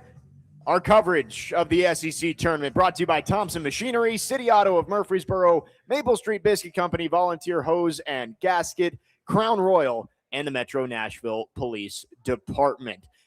Parker Kelly is back at our Busy Bee Plumbing, Heating, and Air Conditioning Game Nashville studios, home of the $99 yearly Beehive membership, where the buzz is always about great service. And we are going to be joined shortly here by Max Herz. Parker, just let me know when Max is all good. Max is out with the Predators on the road. 4-game road trip out on the West Coast. Played Seattle back on Tuesday. Big win over the Kraken in what amounts to a 4-point game. Last night, a tough one in Vancouver. We're up 3-1 in the third period, gave up 2 late goals and ended up falling in a shootout. But the Preds still in a decent spot. They are 1 point back of the final wild card spot. They are in that muddled mess right now. San Jose currently holding the last wild card spot, 68 points in 63 games. The Kraken, Kings, and Predators all 1 point back with 67 points. The Preds have played one more game than both Seattle and LA. So still a long road to go with 17 games left. The Preds will have a lot of those, again, quote unquote, 4-point games the rest of the way, taking on San Jose 3 times, the Kings twice, and less than a week away from returning home to Bridgestone Arena on Thursday. They will take on the Kraken once again. So lots of big games down the stretch for the Predators. And again, they will take on Edmonton coming up on Sunday in game 3 of 4. Again, we are waiting on Max Herz, having some technical difficulties getting him going. But again, Parker, just let me know when he's ready to go. Again, we are at T-Line. Make sure you come out and join us. Curling, bowling, games, food, drinks, whatever you want on your Friday afternoon. They've got it for you here at T-Line in West Nashville. And the SEC tournament, just a little bit under an hour away from starting up quarterfinal Friday. Kentucky and Florida, the Wildcats, trying to win their 3rd game in 3 days, but taking on the top-seeded Florida Gators, the heavy favorite to win this tournament this week in Nashville. Tennessee and Vanderbilt coming up at 2:30. Pre-game coverage right here on 102.5 The Game at 2 with Kevin Ingram and Tim Thompson, so make sure you stay tuned for that. Again, we're talking Preds during this final hour. We did talk a lot of Titans earlier on in the show with the rebrand and free agency this week. Been a big week for the Titans. And again, our offseason coverage on ESPN 102.5 The Game is brought to you by Tennessee Brewworks. Raise a glass with Tennessee Brewworks, proud partner and official craft beer of the football offseason coverage on ESPN 102.5 The Game. Again, waiting on Max Herz. Any update? Okay, we got Max now. Max Herz, we are glad to have you with us. Are you in Vancouver, Edmonton? Where are you right now? Hi, Jake. We are still in Vancouver, and that's what I figured. My fault. Why I couldn't hear you. Sorry. It's all good. It's all good. We are just glad to have you with us. The Preds on this long road trip, as they have to have every year during this week with the SEC tournament. And let's start with last night. Tough loss, Max, for the Preds. Do still pick up 1 point, but what, first shootout loss in 3 years? Yeah, the shootout loss hurts because they'd been so good in shootouts, and I think all 3 guys got their moves off. Philip Forsberg did too much with his move and ended up cutting right back into the Canucks goalie when he had an open net. So I don't think there was too much different from the guys who have been nailing these shootouts the last 2-3 years, just not able to put the puck in the net. And I think the team would say that the game shouldn't have gotten to that point with a 2-goal lead against the last place team in the NHL in the second half of the third period. Right, yeah, and that's one that you look at, and when you're trying to keep stacking these points, that's one you feel like you should get to, even on the road against Vancouver, who had just 46 points on the season heading into that game. But you still do steal the 1 point in the shootout loss, and this team's still in the thick of things, just 1 point back of a playoff spot with 17 games left in the season. Yeah, they're right there. But they're competing with 3 other teams that, like the Preds, are not perfect. But when you're competing with 3 teams, you can't really leave much on the table. And last night they left a point on the table. So the thing that they definitely have going for them is that they have a combined 6 head-to-head games remaining against the Kraken, Kings, and Sharks. So that is a positive. And those games could mean everything down the stretch. But when you have a chance to get 2 points on the road, that's definitely one you need to finish off against the Canucks. Right. Over a third of their remaining games are against those teams they're fighting with. Still have one more against the Kraken, 2 against the Kings, and 3 against the San Jose Sharks over the last month of the season. So lots of big games coming up for Nashville. Last night, though, Max got out to that 3-1 lead. How about Tyson Jost the last couple of games? 3 goals on this road trip already. What's been going right for Jost since he's been kind of plugged in on that fourth line after the trades? Yeah, he's fit all of his roles well this season, I think, kind of as an everyman Swiss Army knife type for the Preds as a late pickup. And he just goes to the net. He does it pretty quietly, and he's found a way to complement the young players really well. Last night he was playing with Fedor Svechkov and Ozzy Weisblatt, so he's the elder statesman on his line more often than not here since the Predators have traded some veterans away. And I think he's a good fit for those guys just because he knows what the simple thing to do is to allow them to be the guy that makes the play. And on his goal the other day in the first game of the road trip in Seattle, it was Svechkov who made the play to him, and Jost just hung out backside. He let the D make his choice, and the pass was wide open for him, and he finished it. So he's had 3 goals in tight in the last couple games, and that's why he's staying in the lineup. That's why he's in there, and one of the rookies has been rotating out because Jost has a lot of utility for this team, and it's not always going to be goal scoring, but he's shown that finishing touch this week, which has been a positive. Preds on a 4-game road trip, Edmonton on Sunday, then wrap up next Tuesday in Winnipeg before returning home for another big game against Seattle. We will talk about that win against the Kraken coming up next. That was a massive one for the Preds. Ended up getting the win. You're only 1 point back, but if you lose, you could have been 5 points back. So it was a huge win. We'll look back at that Ryan Ufko with a ridiculous first NHL goal. We'll talk about all of it with Max, who is with us for the full final hour of the show here on this Friday. We are live at T-Line in West Nashville here until 6 p.m. Chase and Big Joe will join at noon. So excited for that. Come out and hang out for the quarterfinal Friday round in the SEC tournament. Jake Lyman, Max Herz, Parker Kelly with you on your Friday morning. Next man up, 102.5 The Game.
Next man up, 102.5 The Game. Jake Lyman, Max Herz, Parker Kelly with you. Few more segments on this Friday, live out at T-Line in West Nashville.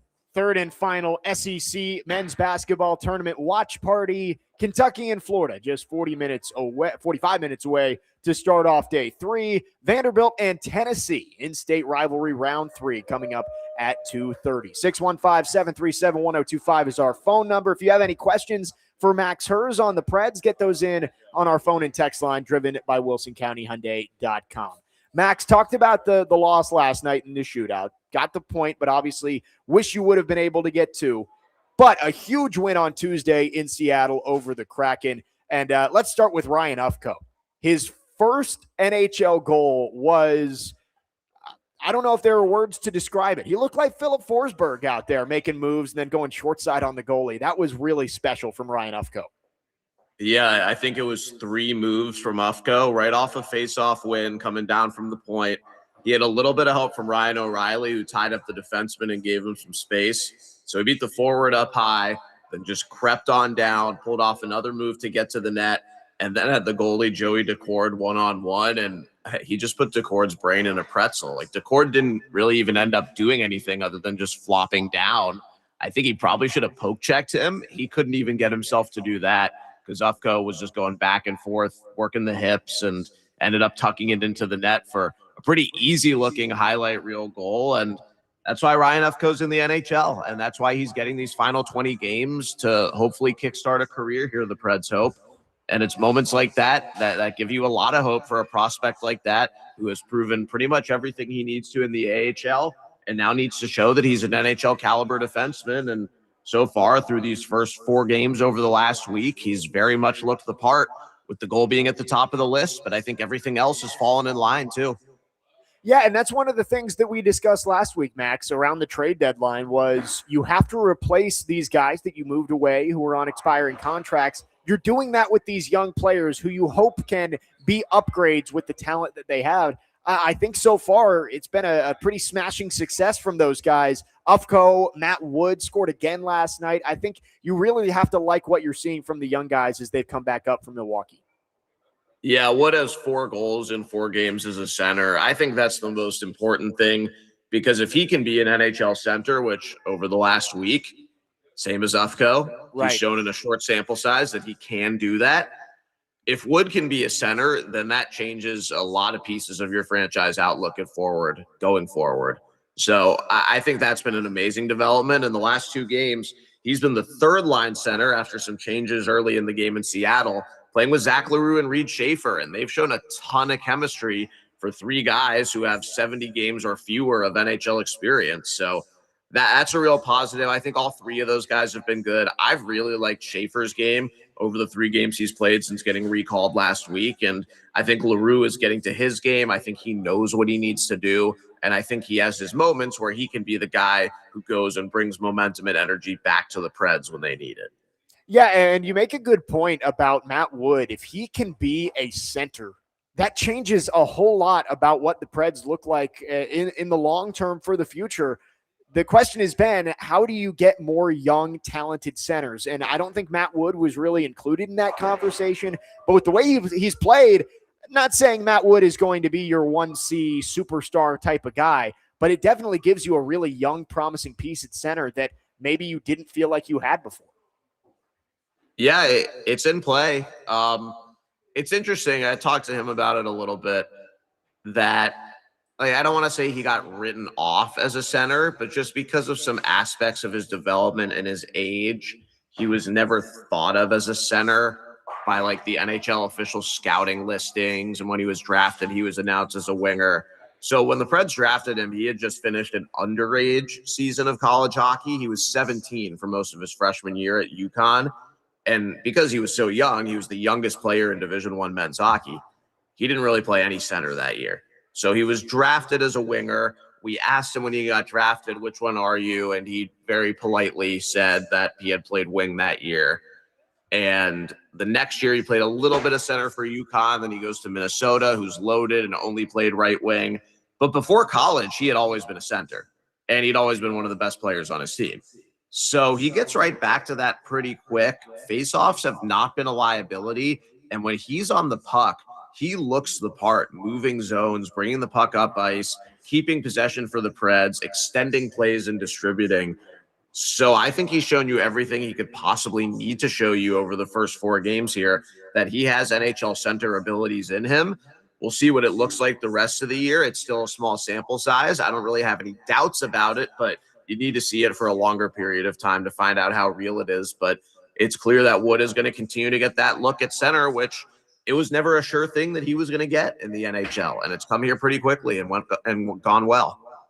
Been great to see him and what he's been able to do since coming back up from Milwaukee. Max Herz from Preds Radio is with us for the full final hour of the show. And Max, that Seattle game as a whole, I know there's been some really important wins for the Preds this season to keep themselves in playoff position, keep them in this race. That felt like the biggest one. To start this road trip and go out and beat a team that you're directly competing with on the road, that really felt like the most important win so far of the Preds season. Yeah, that was the biggest game of the year. If they wanted to stay in it, they needed to win that game. And they went down 2-0. They played really, really poorly, almost as bad as they could play in the first period for everybody other than Saros, who kept it at 2-0. It honestly could have been 4-0 after one. And same story last night in Vancouver. They deserve to be down a bunch with how poorly they started both of those games. But first intermission, the veterans got them going in the locker room, sounds like, and they came back out, and it was the kids making the plays to come back with 3 goals in the second. Everybody was galvanized. Ryan Ufko's goal was what put him over the top. And Saros ended the game with 43 saves, which was a season high. And the Preds found a way to get it done. And if they're going to make the playoffs, they need these head-to-head games against the Kraken, Kings, and Sharks. And, I mean, looking at the Kraken, I think the Preds are better than them. And are they better than the Kings? Maybe. Are they better than the Sharks? Who knows with the young Sharks team, how good they can get down the stretch. But I think the Preds proved to themselves that they can compete with the teams that they need to compete with in order to get in. And I think if they had won last night, then that really would be setting in and they'd be tied with the Sharks for the final playoff spot. I think how big the win was in Seattle Tuesday makes last night's shootout loss even more disappointing, just because you had it, you had set yourself up for it, and now you're going to have to go up against the Oilers in order to reclaim that spot, and every point matters. Yep, Oilers coming up on Sunday, then Winnipeg to wrap up the road trip on Tuesday, then right back against Seattle on Thursday back at Bridgestone Arena. You mentioned the slow starts, Max, and this has been a conversation for a long time, even while the team has been playing better, is that they just have not been able to come out firing on all cylinders. Have you got an answer for why that's continued to happen? Even if they aren't falling behind 2-0, 3-0 every game, there's still been a little bit of a struggle to just get going in that first period. Yeah, it's really put the team in a bad spot in a lot of these games, and it doesn't seem like the players have a real explanation for it. It's been going on for a while now. I think the thing they've shown is that they can dig out of it, which I guess is good. Yeah. But, it can't keep happening. And if you do make the playoffs and that happens, you're not coming back most of the time, especially if you're going to be the 8th seed going up against most likely the Avalanche if they make it. The Avs are not going to let you back in games leading you 2-0 at home after one in the playoffs. So it's a trend that has to be bucked. I don't know if it's something mental or what, but no. To answer your question, no, I haven't gotten too clean of an answer other than they know it needs to stop happening, and here it keeps happening. So. Well, and the good news has been, like you said, UC Saros, even in some of those slow starts, has been able to keep them in games. How impressive has he been? It hasn't been perfect for UC Saros, but how impressive has he been over the last couple of months to kind of carry this team back into this playoff race? Yeah, I think post-Olympics, he's been his best this year. And I think that Olympic run carried him nicely right back into the NHL season. Yep. And he's been everything he needs to be. They're going to keep riding him down the stretch here. And both the games this week, the Preds hung him out to dry a few times. He stopped some breakaways. He made a massive save in overtime last night.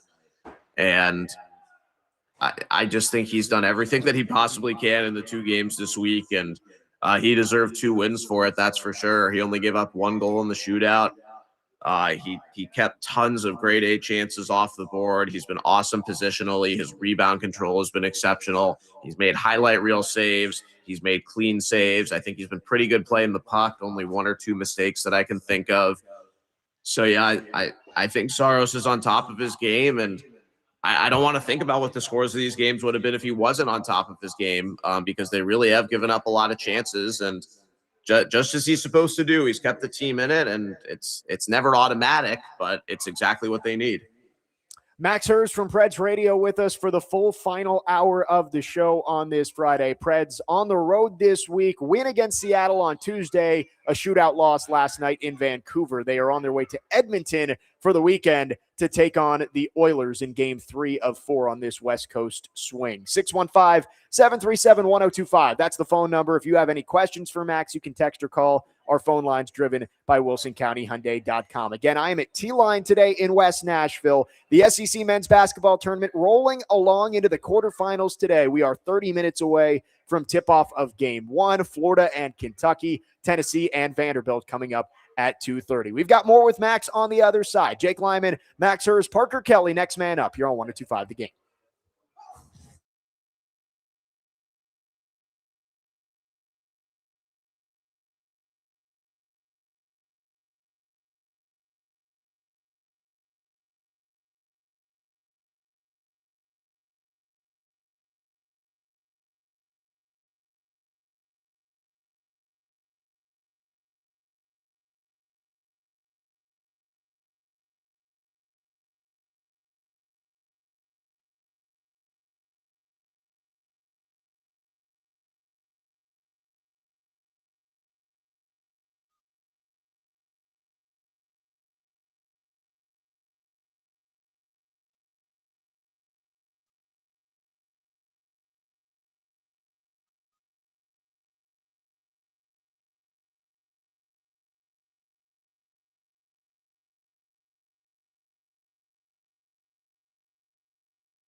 Next man up, 102.5 The Game. 30 more minutes on your Friday morning. Then we'll hand it off to Chase and Big Joe live at T-Line in West Nashville. Curling, bowling, games, we got it all. Come out and join us. And the SEC tournament getting going in about 30 minutes with the quarterfinal round, Kentucky and Florida. All of our tournament scoreboard updates throughout the day are driven by Toyota. Be listening for updates throughout the day. Toyota, let's go places. We've got Max Herz from Preds Radio with us until the end of the show.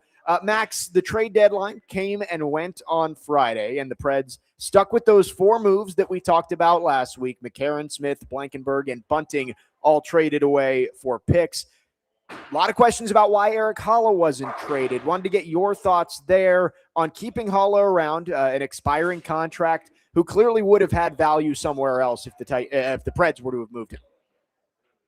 Yeah, I'm still surprised that Holla didn't get traded away. That was surprising to me. If the philosophy is you're trading away your rentals, I think you would definitely hit that category.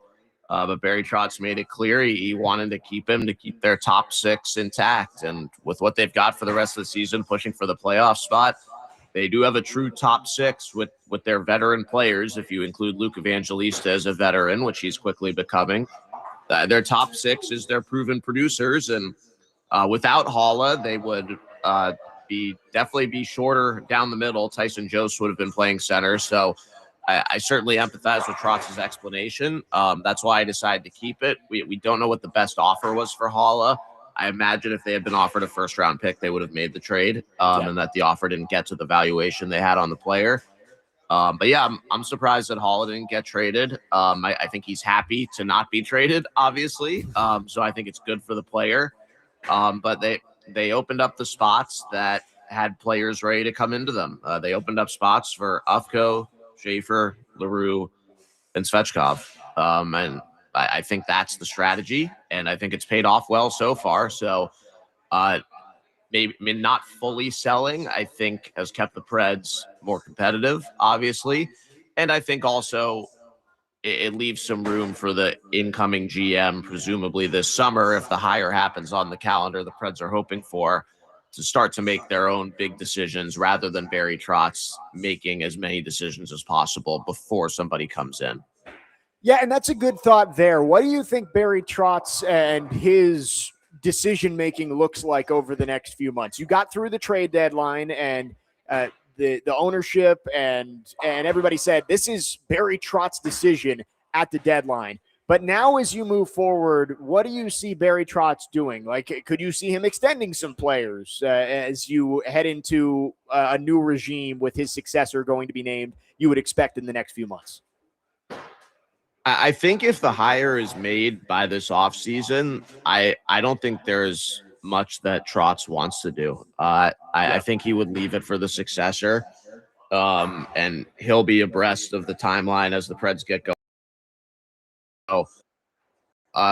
Yeah, I think come free agency, I think they'll know whether or not they're making a hire, and the hire, if they are doing it this offseason, will definitely have been announced by then. So yep. I think those big decisions and reassessments can wait until the hire is announced, and I think that's a good scenario. I just think the cleanest slate possible, whatever way you look at it for the new general manager, whether that's, hey, you've got a ton of capital, go and do it. Yeah. Or, hey, here's the team for you.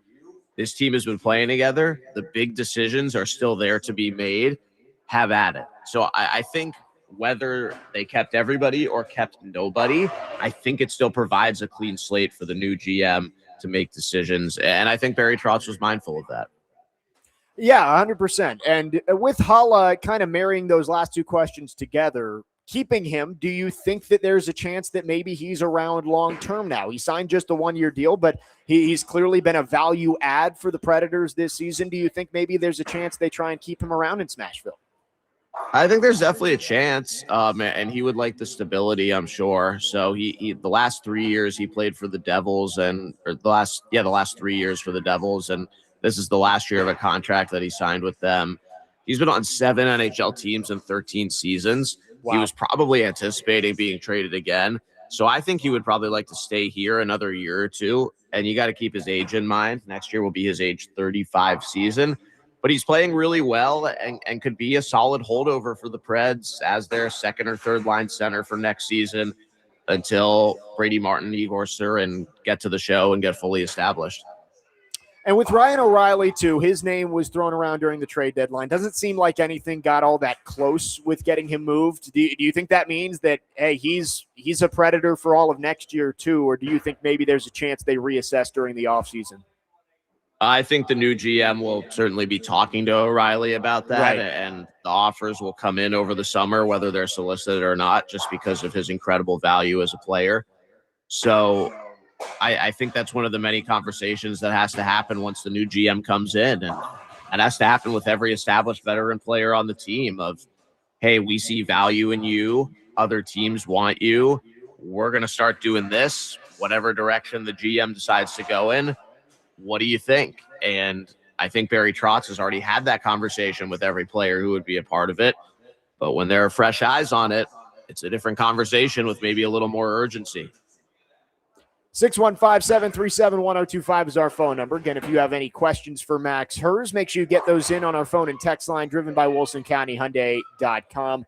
Max, as you look down the stretch here, what do you think is going to be the most important thing for the Predators if they are going to make a run and get into the playoffs? Like, what specifically about the way this team is playing right now do you think can carry them into a playoff spot at the end of the year?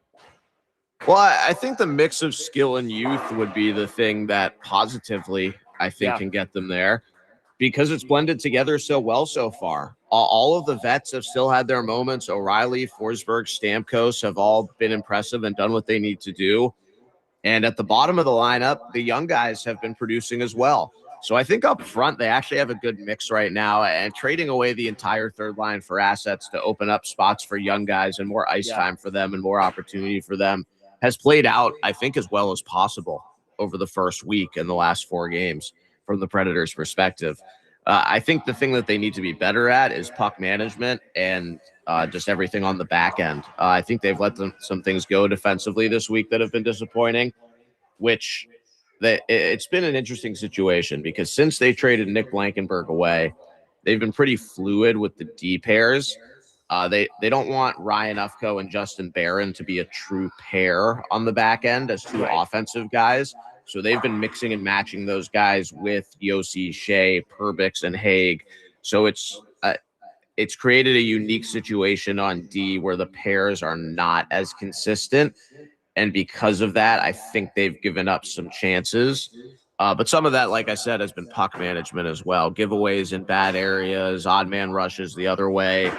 And that can't happen down the stretch as consistently as it has in the last few games if the Preds are going to keep winning. So I'd say that's what they need to tighten up. I think the forwards provide a lot of promise, and you've seen from them what you need to see. I think everything defensively needs to get better. Speaking of mixing and matching, we had the conversation last week about you traded away a lot of your best penalty killers. How have you seen that resolve itself since the trade deadline with some of the moves that they've made?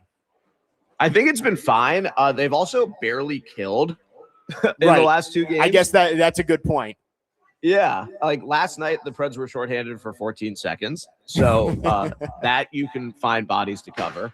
But yeah, the young guys have been out there for it. We saw Kimmel killing penalties in his season debut. LaRue, Svechkov, Schaefer are going to be doing it more. We've seen Stamkos out there mostly just for face-offs, but killing penalties, which is something he hasn't done for the Preds and hadn't done much in a long, long time. So it's all hands on deck, and I think the scheme has been proven successful, and the young guys want to be a part of that. If we get to games where they start taking 4 or 5 penalties, then you might see some issues, and that would be the first real test for it. But it hasn't been a problem so far just because they've been disciplined, which I think you can add as another positive. They've been the one getting under other teams' skin this week on the road, and I think that means something. So the less you can be shorthanded, obviously, the less of an issue that will be. And they've only had to kill 1 full penalty in the first 2 games of this trip. Right. It's a very good point. If you don't commit penalties, you don't have to kill penalties. So maybe that's the right strategy for the Preds moving forward. 615-737-1025 is the phone number. We've got one more segment with Max Herz. So if you have any questions about the Preds, make sure you get those in on our phone and text lines driven by WilsonCountyHyundai.com. We are at T-Line in West Nashville. It's getting packed in here, getting ready for the SEC quarterfinals. Kentucky and Florida starting in about 20 minutes, and then Tennessee and Vanderbilt this afternoon, round 3 of this in-state rivalry. Jake Lyman, Max Hers, Parker Kelly wrap up the show after this. You're on Next Man Up, 102.5 The Game.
Final segment on this Friday. Next man up, 102.5 The Game. Jake Lyman live at T-Line in West Nashville. Come out and join us. It is our third and final SEC tournament watch party. We were downtown the last 2 days. Out here in West Nashville today. Got curling, got bowling, full bar, food, games, anything you could want. Come out and join us. We're here till 6 p.m. We got Max Herz for just a few more minutes here. And Max, you're on this West Coast swing.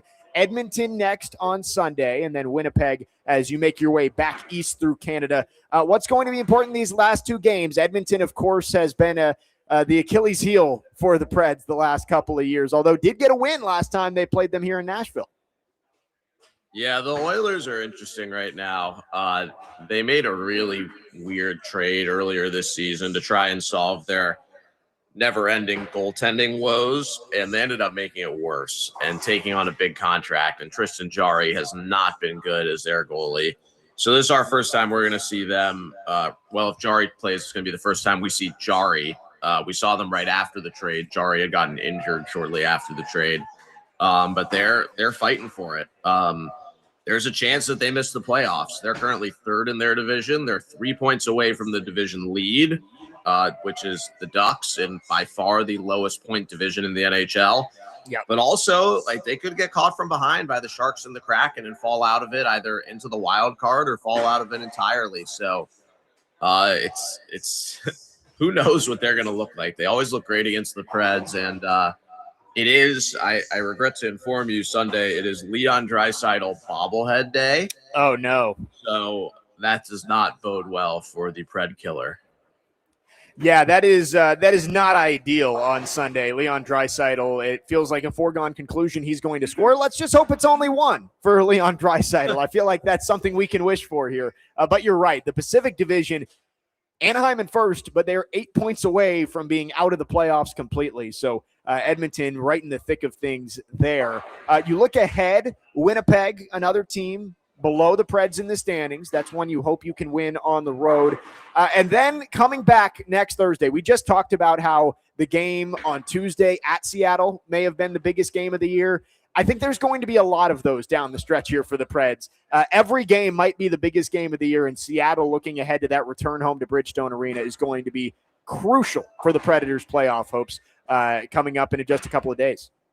Yeah, and the Jets are still in the fight too, Jake. They're 5 points behind the Preds, 6 points out. They've gotten better recently. Connor Hellebuck's playing great. So you're playing all the teams that are in it right with you and around you. And Utah is the first wild card now. Predators will still play them this year too. So the majority of the games on the schedule are against those teams that are fighting for the same thing you are. So that certainly plays in the Preds' favor because they'll be able to gain a lot of ground if they can pull off wins. But also, if they don't win those games, they don't have much of a shot. So, yeah, it's a loaded schedule right now. 2-game homestand coming up next week. Next Thursday, the Kraken are in Nashville, and that'll be a massive game. And then Saturday afternoon against the Golden Knights, starting a weekend back-to-back. That'll take them to Chicago after that. So, not a ton of home games left, a decent amount of travel left, a few back-to-backs with travel left.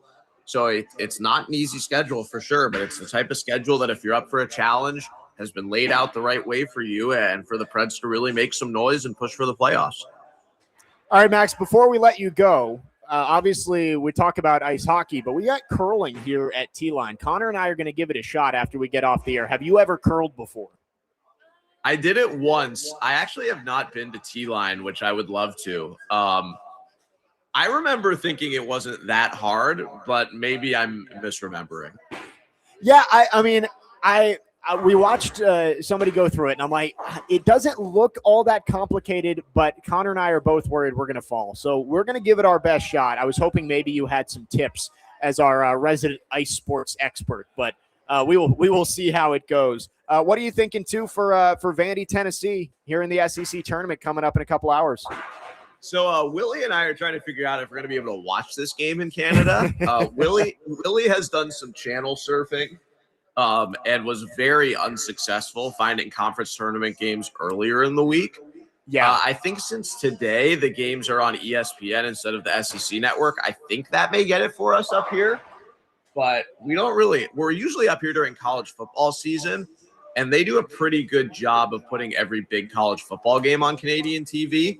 And also, like, you get ABC and NBC and CBS from whatever American city you're closest to on these hotel TVs. Yeah. But yeah, I'm putting Willie in charge of that one. I have not watched a second of any basketball tournaments this week, other than little things I've seen on Twitter. But yeah, I'm glad Vandy got the double bye. I did not see that coming. So hope it's been fun down at Bridgestone.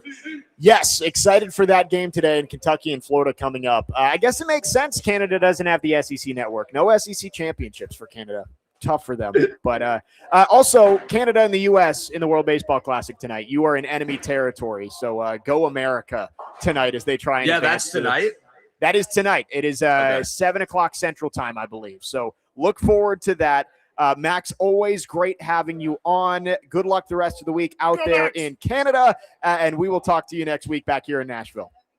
Hi, Joe, or whoever that was. That was Chase. Hi, Chase.